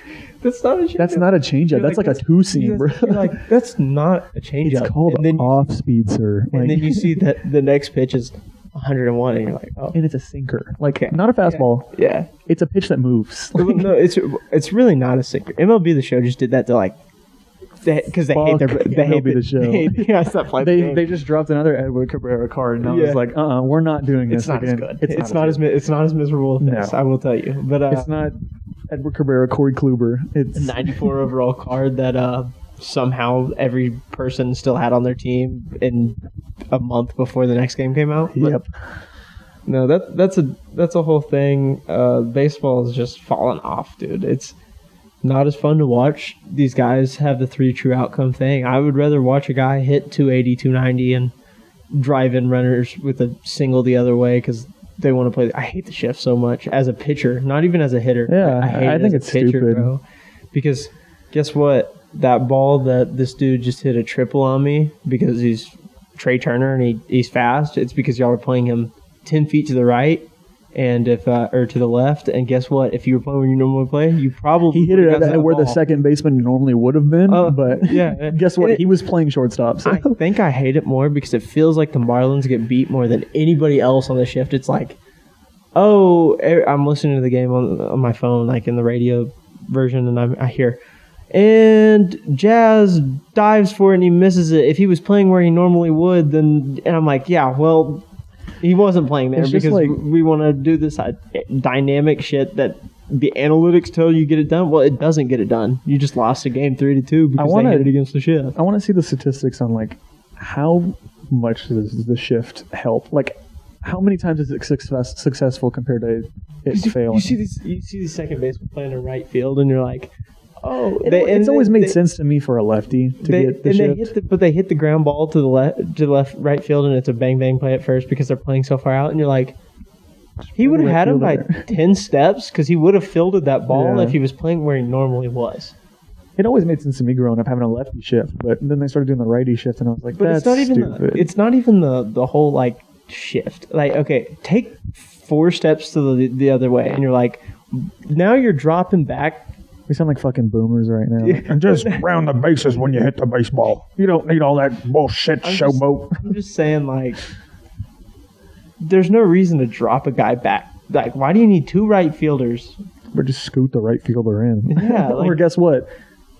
Just let him have a hit. Do that. Scoot your right fielder in, shift your center fielder over, and leave your infield the same. Because guess what, dude? Especially if it's a guy like Joey Gallo or Bryce Harper, guess what?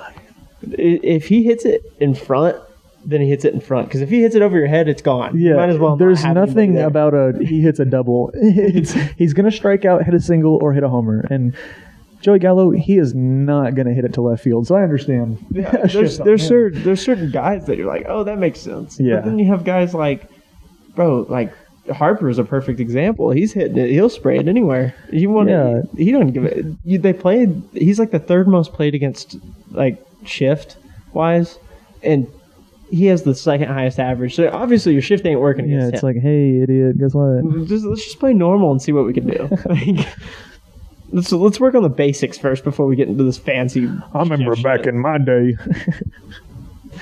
But yeah, no, bro. Baseball back in me and Jameson actually just talked about the best World Series, and I put the Royals. I actually did have that one on there. I had the Royals and Mets. I always forget that the Mets. Yeah, the Royals and the Mets one was better than the Royals. I'm like a low-key Mets fan, and I still sometimes forget. I'm like, I put. Was that the year that Matt Harvey pitched for them? Yeah. And DeGrom was young, that was long-haired DeGrom. But yeah, I think I put that one at 3. I put the 2019 at 2.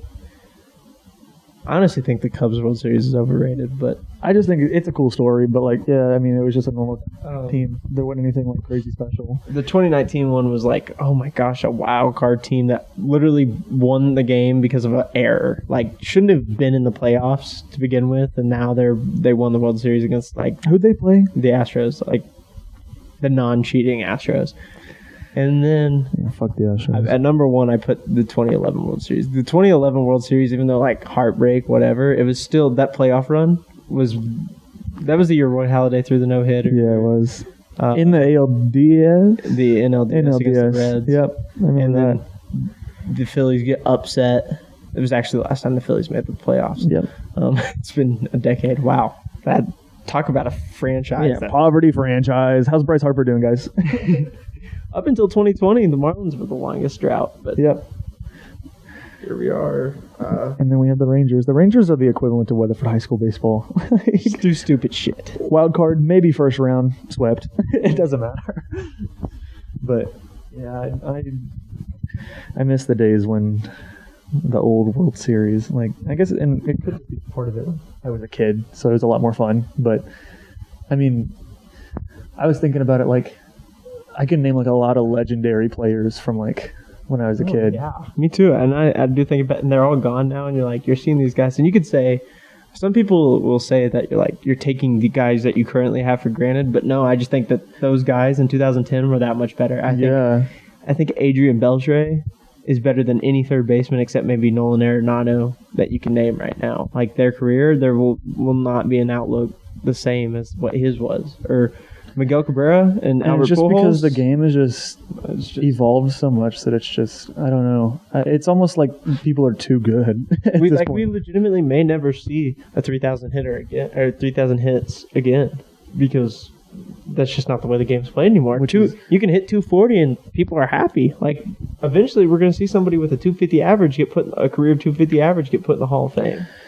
Yeah, and that's just like people are just getting too good. Like when Beltran, when we were kids, like the Rangers weren't good, but like we had studs, and it was like Michael Young, Ian Kinsler. He had fucking David Murphy, Mike Napoli. Like when Mike Napoli is Josh good, Hamilton. Yeah, fuck that. I don't want to talk about that. When you have somebody like Mike Napoli, like that's good, like the game. Like if you put Mike Napoli in today's game, he's not gonna do good. Like it's just. Which is crazy because you're like, oh. We had fucking Lance Bergman playing catcher for a while. Like, right. A man built like Lance Bergman should not ever be behind a plate in a professional or even a semi-professional baseball game. We had Benji Molina for a little while, too. No Molina brothers when they were all in the league. Overrated catcher. Which one? All of them. No, just kidding.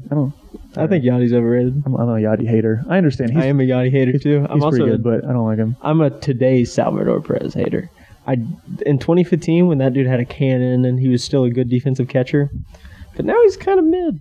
I'd move him to first base. I'm a Buster Posey hater. Fuck Buster Posey. I'm not a Buster. I'm a Buster Posey freaking praiser, but I think that's partially because I think my team's the reason his career low-key was short. Back in 2010 when he got ran over. Yeah, when he got shit on. Hey, man, Ray Lewis. You didn't see Pudge when he got ran over in the last play in the World Series? And they won it? You didn't see him complaining about it. Dude shot up, held the ball in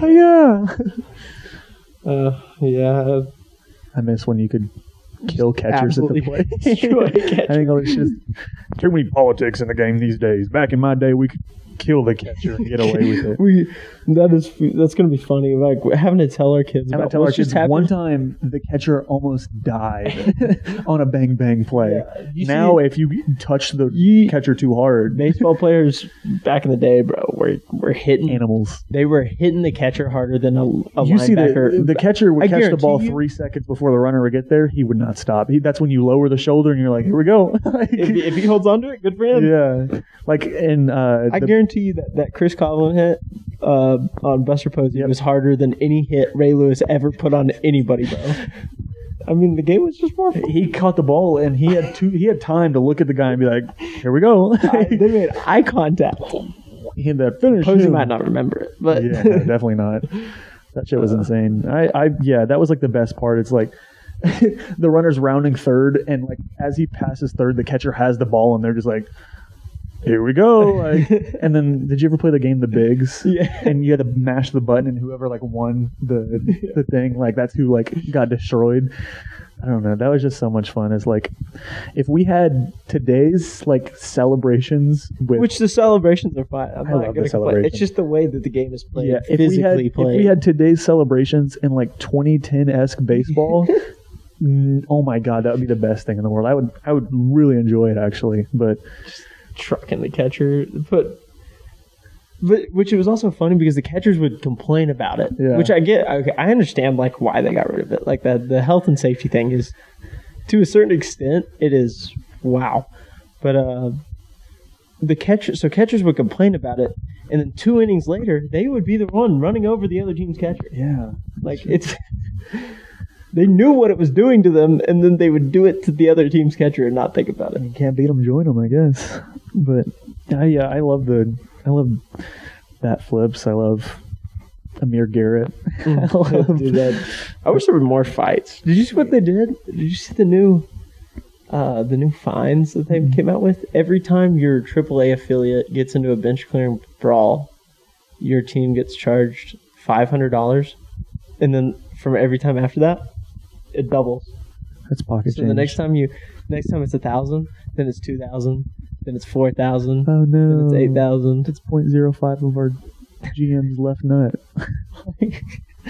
I mean, yeah, but like, I just think it's stupid because then because you're a AAA player, bro, and if you're costing your owner money, especially because they don't want to pay you to begin with, and $1,000 a year, and now you're part of the reason the owner just had to pay your whole year's salary. You're gonna cut. Trade block, there's DFA. There's no fights there, and Baseball's boring. Back when every time the Red Sox and Yankees were playing each other, there would be a brawl. There was going to be a brawl. Fighting went down when Bryce Harper tried to throw the helmet at Hunter Strickland and just fucking whiffed. Like after that, there's not been a single good fight. Like Odor beat the shit out of Bautista, and then after that, I can't remember a good one. No, that Harper Strickland fight was pretty good, even though he missed the helmet. That will be the most embarrassing. I don't care how good the fight was. That is embarrassing. The fight itself was actually insane. The Pierre Morgan. No, I'll take it back. The Amir Garrett fight was fucking badass.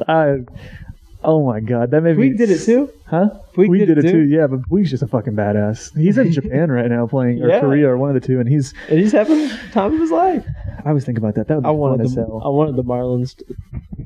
I want to go play in Japan. That would be so fun. Imagine me walking around Japan. There was a Twitter conversation me and you had where I had tweeted at you and I said, "Bro, we need to just go play." Could you imagine me walking around Japanese people? They would fucking think I was like not real.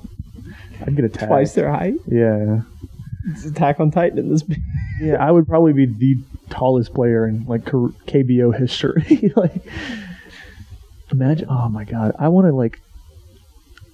And like you watch Korean baseball games or like Japanese baseball games, like the WBC. Like, you ever seen Eastbound and Down? A little bit with Kenny Powers. Let's go fucking play in Mexico. Yeah. Dude, my college roommate actually just signed a team in Puerto Rico, like a semi-professional team. I think you said something about that on Twitter, which is crazy. I think that shit would be so fun to do. He tried to convince me to come play like Mexican beer league with him on Sundays. He's like, "Dude, we'll pay you like $100." And he was like, "It's just like a bunch of 40-year-olds just like fucking having fun." But like, those people are different, man. I would love to do it just for like a year. Like, if somebody walked up to me and said, "Yeah, you can go play in the Jamaican Banana," I would say hell yes. I want to go play for the Savannah Bananas. We'll pay you $5,000 for that 1 year. Yeah. And I'm like, yeah, I'd do it. I want to go play for the Savannah Bananas. Bro, that shit is so fun. My buddy that plays at Texas State went and played for them, and he did like a mic'd up moment with them, which was super cool. I think that's so smart. That's literally the Harlem Globetrotters of baseball. Yeah, it's literally like. And when you tell people the ideal, like the rule changes and stuff, they're like, that sounds even dumber than actual baseball, especially people who don't watch baseball. And you're like, just watch one game. Watch a normal game and then go watch one of their games and tell me it's not fun to watch baseball. Or go watch. They're making a documentary on it. I'm going to tell everybody that doesn't like baseball to watch it because they all reacted like that kind of sounds. I didn't realize that it was kind of like they started doing like a match play deal where you can have a walk off in all 9 innings. Yeah. That's great. There's another team too, like in that same league that does the same Party thing. Animal. They're the same thing. Yeah, it's just like cool. The Harlem Globetrotters where they would play literally play each other every. I went and watched one of the Harlem Globetrotter games live, and that shit sucked so bad. It was not fun to watch. Like, it's cool on TV, and then you get there and you're like, this is stupid. Like, I can tell nobody's trying. You can tell they've done this a million times. This is so stupid. There's a script. Yeah, and it's different because you can't script baseball. It's not possible. You could say, okay, in this inning you have to hit a home run, and then you can just not do it. Yeah, I mean, like, everybody's like, you can script football. You just miss a tackle. That's all it takes is missing one tackle. Tell everybody to not actually tackle the dude. Yeah. Or, you can do all of this, but you literally can't script baseball. You could. Hey, in the 4th inning, I want you to strike out 3 guys in a row. You can tell the other team, he's going to strike you out 3 times in a row. Somebody's going to swing and accidentally make contact or something like that. And you can't just be like, oh, foul, like, go back, redo. Yeah, no, it doesn't work like that. Especially because it's not time. I mean, like, a perfect game. You could tell the other team to swing softly, but you still have to make it look like you're trying. Like, you can't just go out there and look stupid for 9 innings. You are actually somewhat trying, right? Like, you just got to swing the bat and you got to hit it towards people almost. So at some point, a hit is going to sneak through. That's why in every single perfect game or no hitter, there is at least one crazy play. Like, there's the compilations on YouTube where it's like no hitter saving plays. Yeah, like because that are fucking insane. It has to happen. Yeah. Like you can't. It's not possible to throw a no hitter without You can't just one read Detmers it and fucking. Well, dude, that thing's a different deal. Just get like weight 2 contact strikeouts the whole game. Like that's more talent than striking. Or out who was 20. it? The fucking Hunter Green no hitter where they lost. Like, oh my god, I don't know. Talk about that. How do you even do that? That's pretty cool though, honestly. Like, we would make jokes about that shit growing up, and now it's actually happened. And could you imagine if somebody threw a no-no and they lost? And guess what? It fucking happened, and it was the Reds. Like, how do we do it? How do we react to it? My favorite series on TikTok is like the adding players to the Reds roster until they win the World Series, and they added like 16 superstars, and like they were swept in the division series finals. Like, it's just like. It's just the Reds, man. I was a Reds fan for a while. I was a Trevor Bauer fan. And then Jesse Winker put in the stinker. And then Amir Garrett is a fucking animal. Tyler Stevenson. Like, no, not a single one of those players on that team. They got Votto. And then what the fuck happened to the dude that hit like 13 homers and... Aristides. Akiti. No, that's Ukiti. That's fucking... it's something... Akiti. No, it's not Akiti, you fucking moron. Reds. Aquino? Something. Reds home run, dude. Oh, idiot. Aristides... I'm going to feel like an idiot when you tell me. He hit like 13 homers in 6 games or something. I feel like it's like... I think he's still there. I think he's in the minors now, actually. I don't even think he's on the active roster. If you're not on the... Aristides Aquino. Yeah, so I was right. It's just a stupid name. He is there still. Is Mike Moustakas still playing? Moose? I think he got traded. Because I looked up the Red roster and yeah, he's still on the Reds, bro. Is he for real? I thought he got traded to like the fucking Brewers or something. No, he went from the Brewers. He got traded to the Brewers from the Royals at the trade deadline. They were going for their playoff run. Yep. They didn't do anything. Remember that. And then he signed with he signed a big deal with the Reds with Castellanos that same year. And you're like, oh, they're going to come in and they're going to do something. They did nothing. They lost. I'm a man of faith, and I'm a man of honor. And there's a high drive deep to left field. He's hitting 201 this year, bro. Wow. He has 27 hits all season. He's had to be hurt. Well, there was a gap, June 5th to June 13th. How about Bobby Witt being my age starting in the majors? How depressing is that? You know what? I went and watched him live in high school. I'm going to be able to tell my kids that. The Reds were just a walking joke. Like Nicholas Castellanos doing his thing where he hits a home run at the most inconvenient time. And here we are today to memorialize 9/11. And there's a high, deep drive into left center field. Castellanos. No, that's where I was going with it. You know, Moustakas' birthday is 9/11. No way. This team was just... And that was Trevor Bauer's whole thing. I mean, that's just... Yeah. That poor guy. I was talking to me and Jameson had this conversation on our show about the whole Trevor Bauer thing, and I don't want to get like canceled for saying something about it because I don't feel like what the MLB is doing to him is fair. No, I'll get canceled. I don't give a shit. This is another version of the Johnny Depp trials, and if I sound like an idiot for saying this, just let me know. But it's like the man is right for once, and he's still getting punished for it. No, this is not me being a woman hater. Like the Johnny Depp thing was crazy. It's a completely different thing because you could tell he was just an abusive piece of shit. But she made herself so unlikable in the case that there was no way he was going to lose it. No, I don't know Trevor Bauer, and I don't know what happened. But I think he's too.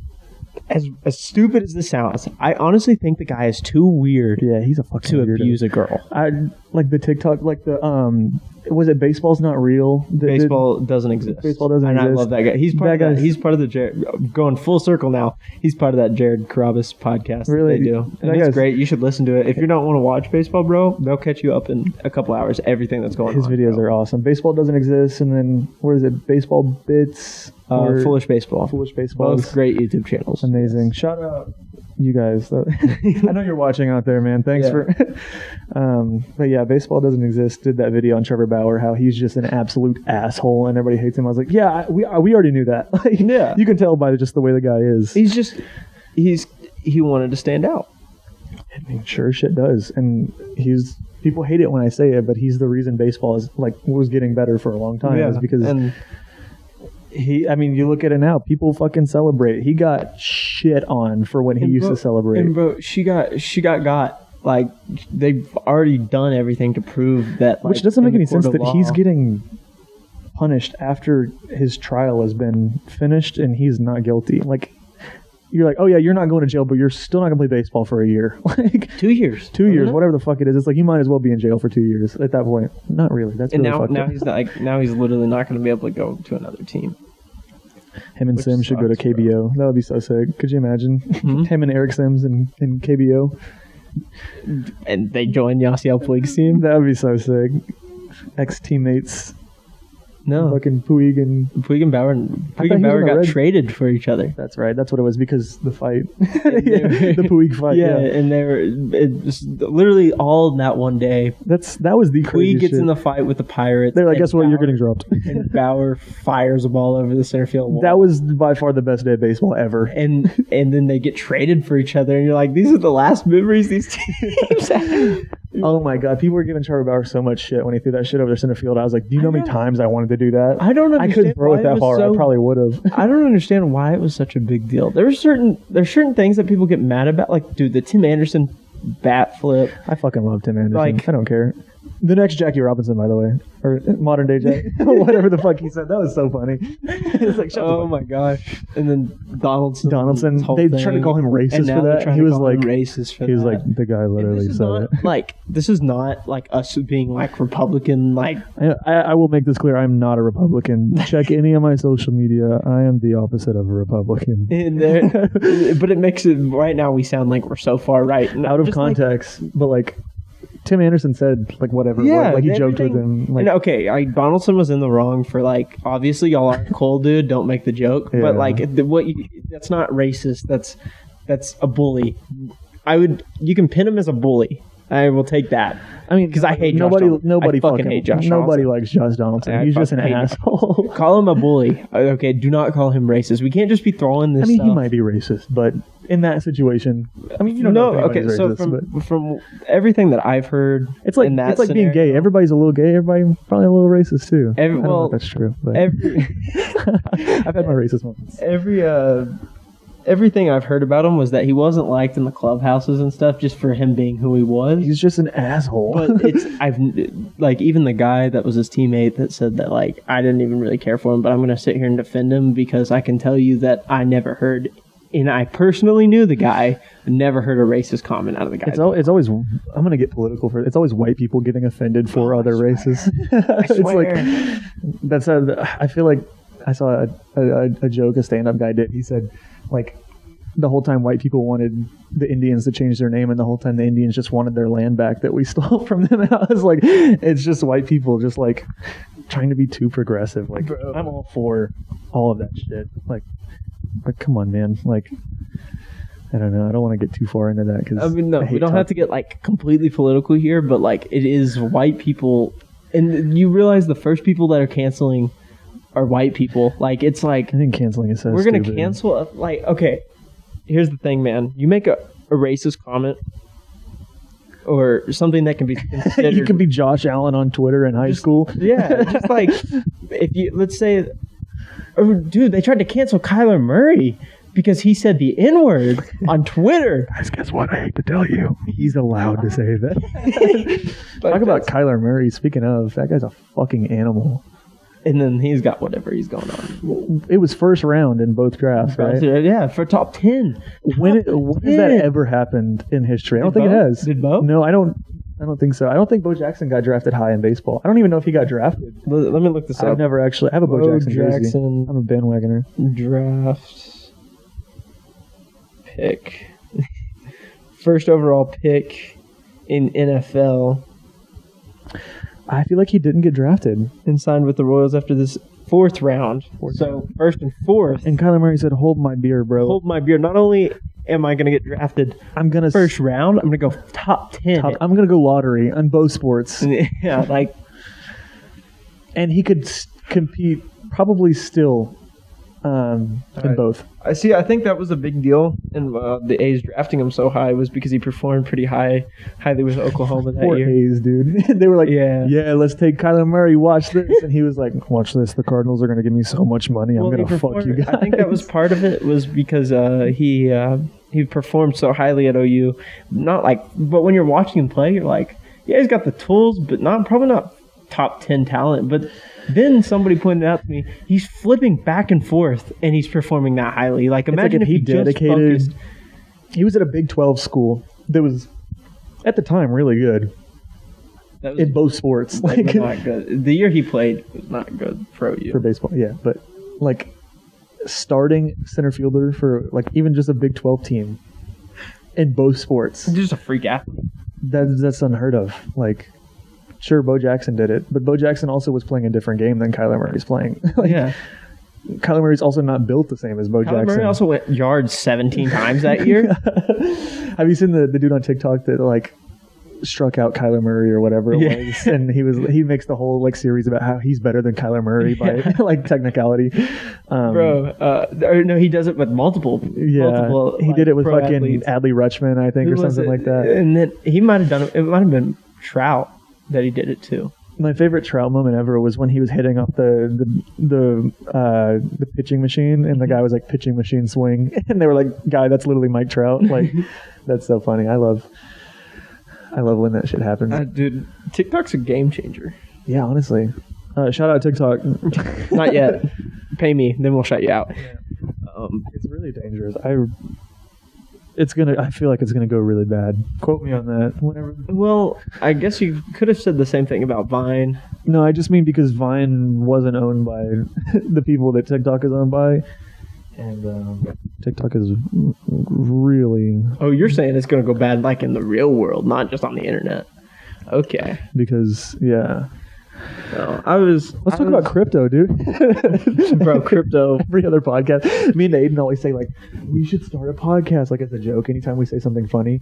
And earlier today, he was like, what would you talk about? And I was like, man. Bro, it's so hard to start a podcast with, like two people. Yeah. Like, I walk around, like, this one has no schedule. I just, like, I want to find interesting guests that would make for good conversation. And we can go wherever we want, like we are right now, like, just talking about whatever. And it makes a good conversation because, like, we cover everything in one episode, and you're like, oh, so the next episode is going to be somebody completely different, and they're going to do the exact same thing. But then the next one is going to be somebody else completely different. But like me and Jameson's show, it would not work if we weren't talking about sports. Right? Yeah. Like, and the only reason I feel like I'd be decent at like a podcast is because I have really bad ADHD. So I could carry a conversation for 8 hours. Where are we at right now? Probably like 2 hours almost. I bet we are over 2 hours. Hour 58 minutes. Good call. Hour and 58 minutes. Yeah, it's like, I don't know. I just told Aiden, he was like, dude, what were we even talking about? It's like, I could literally talk to a brick wall for 2 hours if I wanted to, if it would listen. Like, the thing is, though, is that like the thing is, who's going to fucking listen to that? I'm starting another podcast with 3 other dudes, and you're like, that's going to get hectic, and that's a whole thing because we're doing it weekly. So, like, we have to figure out how to be organized and stay on topic for an hour and a half every single week where people are going to sit here and retain their attention to it. And then you have, like, this conversation like me and you. Every single topic we've talked about, even though we've bounced around 100 times, every single topic that we've talked about is you can sit there and listen to it and be like, yeah. And then 30 seconds later, you're like, new topic. Yeah, I agree. You know, that's what makes this one the easiest one to do. I would be really good at podcasting, but it's like, who the fuck is going to sit there and listen to me talk about 16 different things in 16 minutes. I wish I could answer that because I still haven't found that answer out. It's like, I have like, if I started a podcast, it would just be no script, and it would be me and somebody else, and I would just be having like a conversation and then switch it halfway through, and then that would be like what it was. Like, I don't know. I think it would be fun to make for myself, like just to see like how fucking crazy everything would get. But I'm not gonna lie, there was an opportunity in this YouTube thing, and I just didn't take advantage of it, and I really regret it because I dropped 3 MLB The Show videos consecutively. All 3 of them had over 1,000 views, and I don't even have anything that's touched close to that since. Like, the most I've probably gotten since was 50.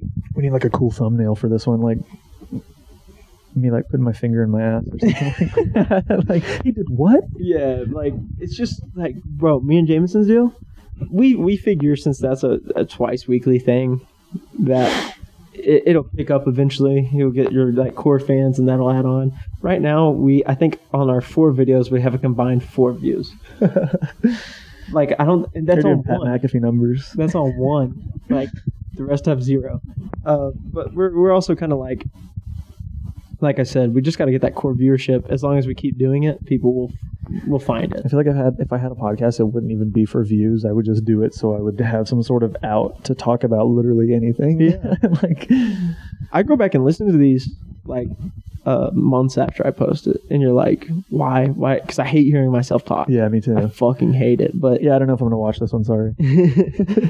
but like I hate hearing myself talk. But it just reminds you of conversations and where you were at the time, and you're like, damn, that was a good combo. Damn, I'm still just as stupid As I was 4 months ago. Yeah, I'm a little happier though. I'm a lot happier than I was 4 months ago. Yeah, me too. 4 months ago, I got cheated on. So Which one? yeah, both of them. No, I'm just kidding. No, I got cheated on in my first relationship after 8 months, and then my last relationship was cool. We just kind of mutually agreed. Those are the worst ones. I would rather get cheated on than like mutually agree to break up with somebody. I don't know, bro. Dude, Relationship thing's hard. I got cheated on, and you know how like when you like break up, you're supposed to get mad at the person. Yeah.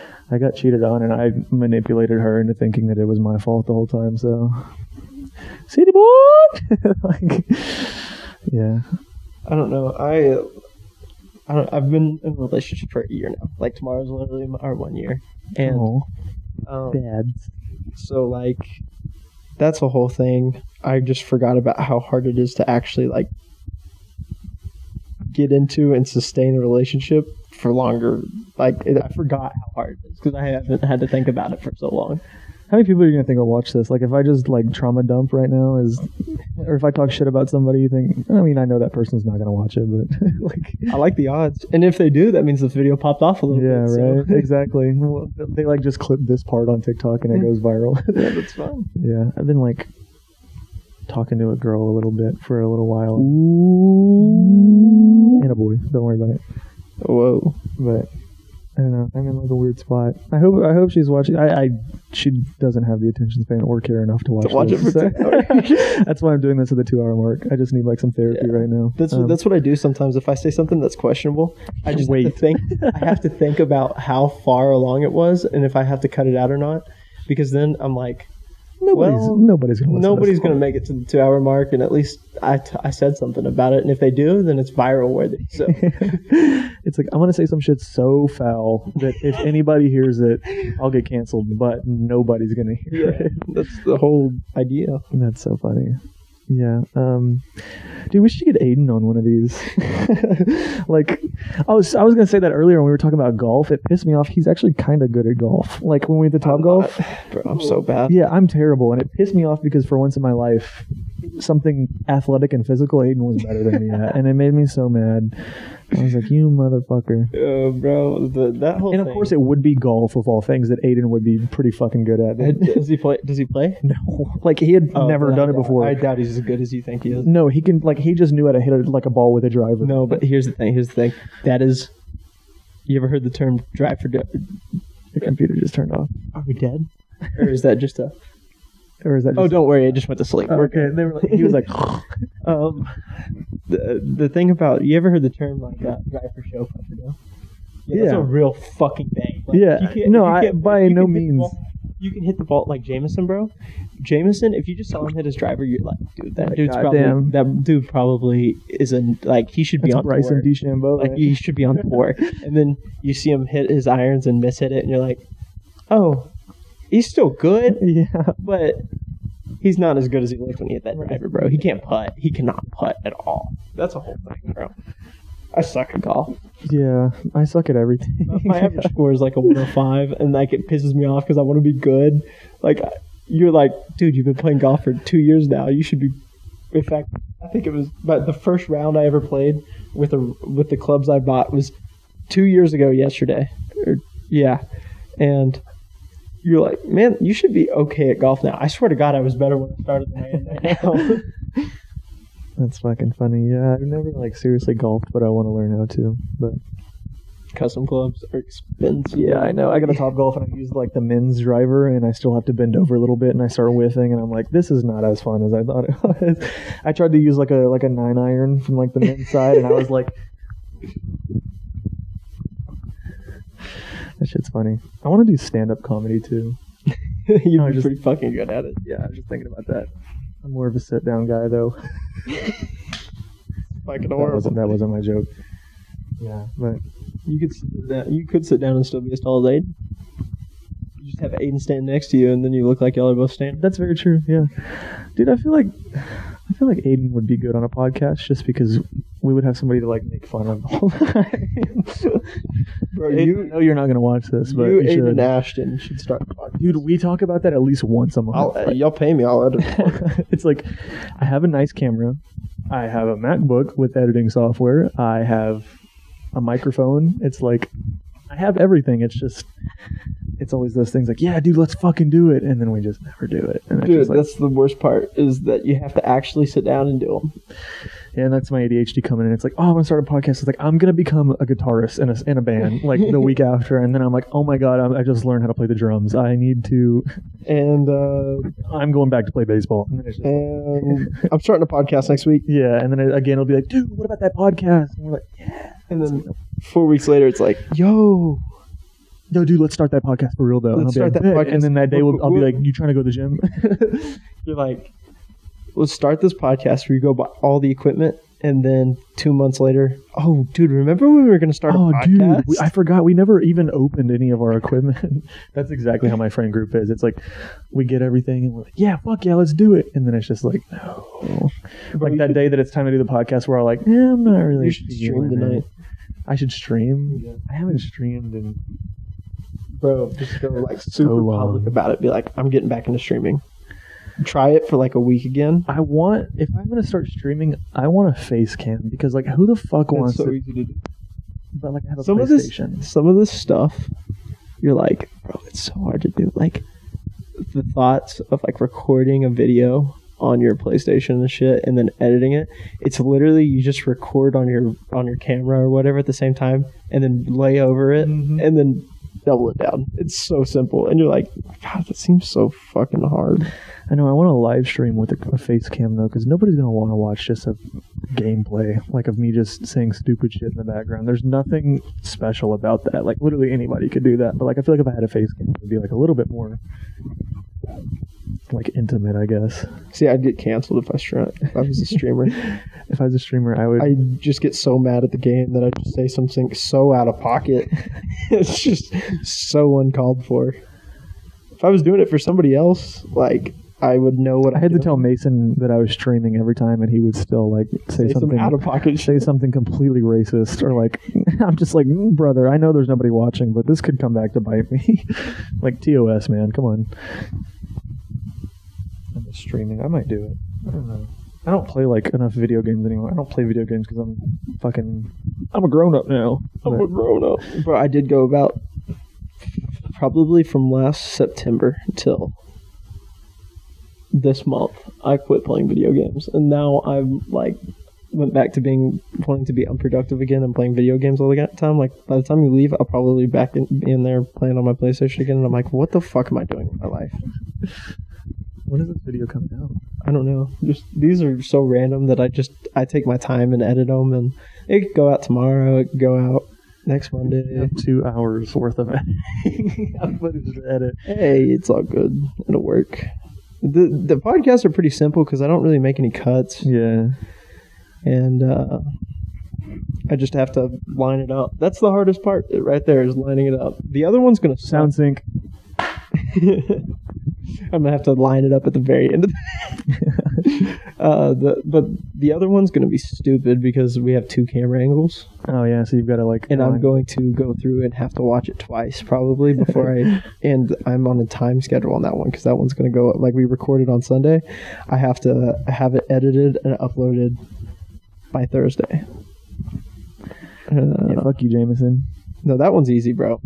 Jameson fucking sucks to record with, though, because he's like, 1 second, smoke break. Every fucking 10 minutes, and I'm like, I'm going to have to go in and fucking edit this out every goddamn time. Fuck you, Jameson. And I can say that because he's not going to watch this.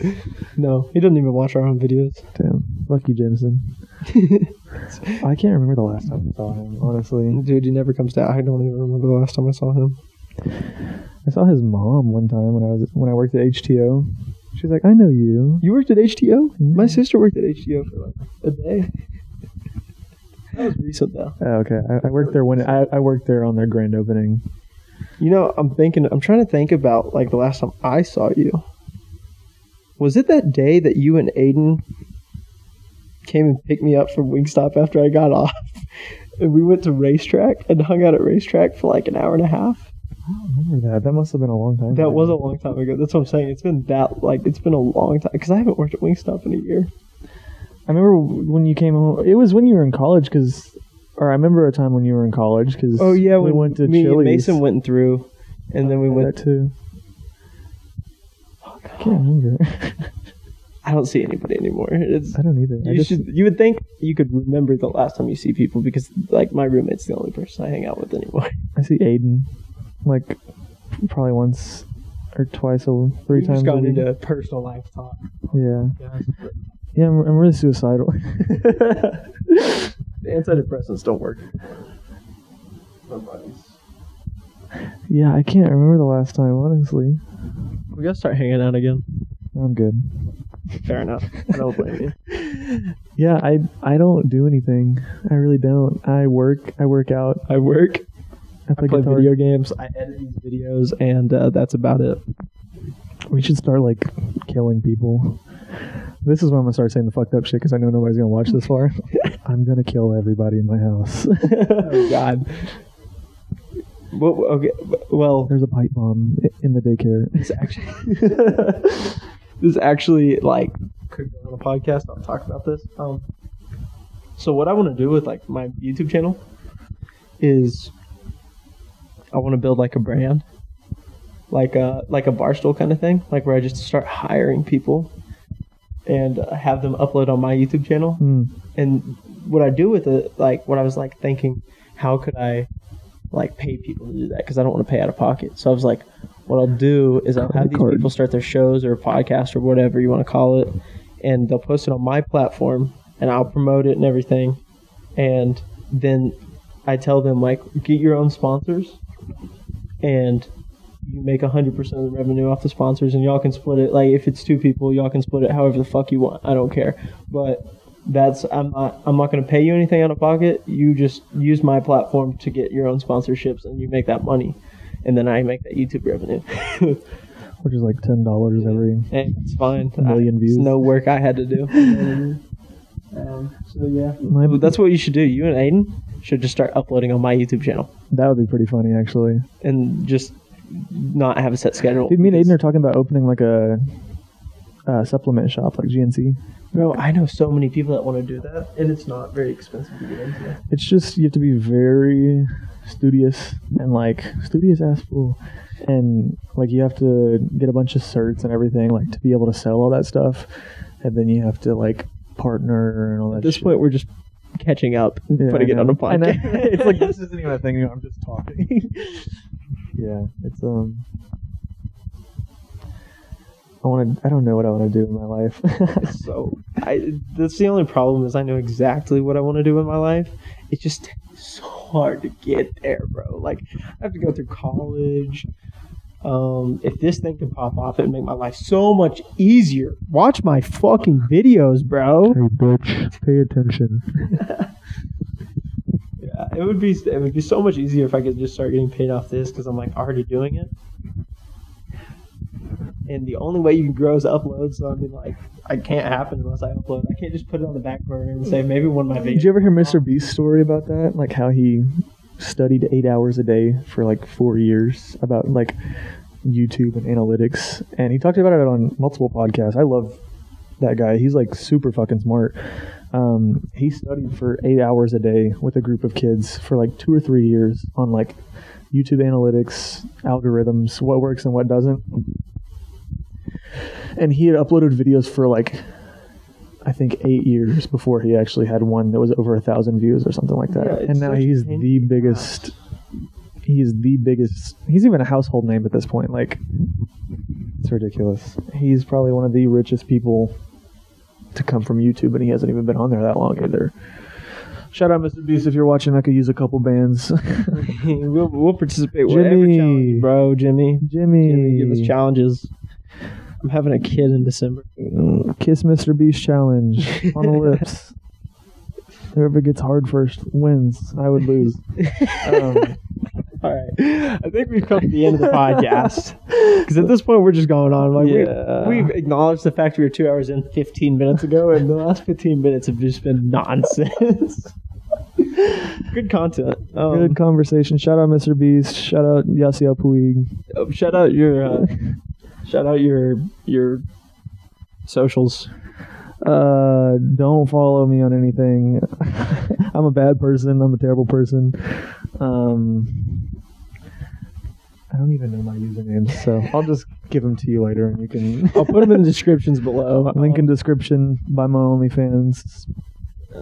Follow his Pornhub. Follow my Twitter. That's about the only thing that's worthwhile. My Twitter's pretty funny. Do you even post on there anymore? Yeah, I post on there daily. I'd say some stupid shit like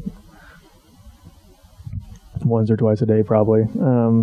I retweet a bunch of stupid shit. So yeah, follow my Twitter. I don't really care about anything. My Twitter's pretty funny. I'll drop it. My TikTok. have that one. Follow my TikTok. Your TikTok is funny. I don't know why you don't get so many views. I'm coming for you, Mr. Beast.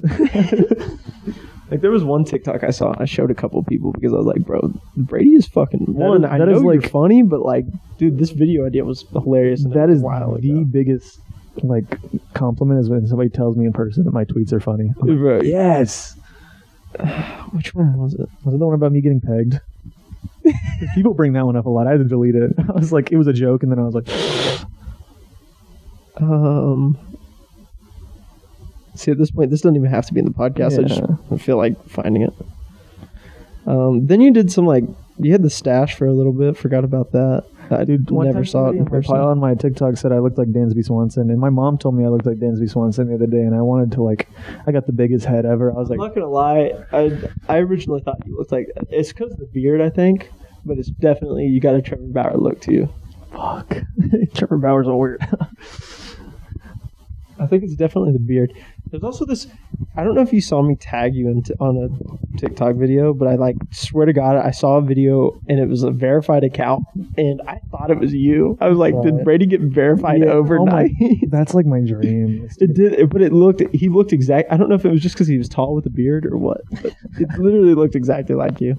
And now I see him all the time, and I still, every time I see him, think it's you. Mark my words. When I get famous, I'm going to come back to this podcast and tweet about it. But that's what I like to hear. I'm going to be Twitter famous, or like TikTok famous, or just a fucking annoying person online, which is what I already am. Probably the most likely. One day I'll get 1,000 followers on Twitter, and then it's over for y'all. I'm at 7. Hey, once you get 1,000, they say 100 is the hardest to get to. I'm at 800 on Twitter, I think. Not on Twitter, like on YouTube and shit. They say 100 is the hardest to get to, and then once you get to 100, it feels like it's no time between 100 and 1,000, and then no time between 1,000 and 10,000. And I'm at 60. I have 13 on my YouTube. Follow my YouTube. I don't do shit on there. Actually, don't follow that. That was a stupid. Follow his Twitch. Yeah, follow my Twitch. I'll promote your Twitch whenever you start streaming again. But no. Yeah, I'm gonna start streaming. Fuck it. I'm gonna start. I'm gonna podcast. single-handedly convince you over this podcast. This last 15 minutes of this podcast that mean absolutely nothing to start streaming again. Is it freestyle time?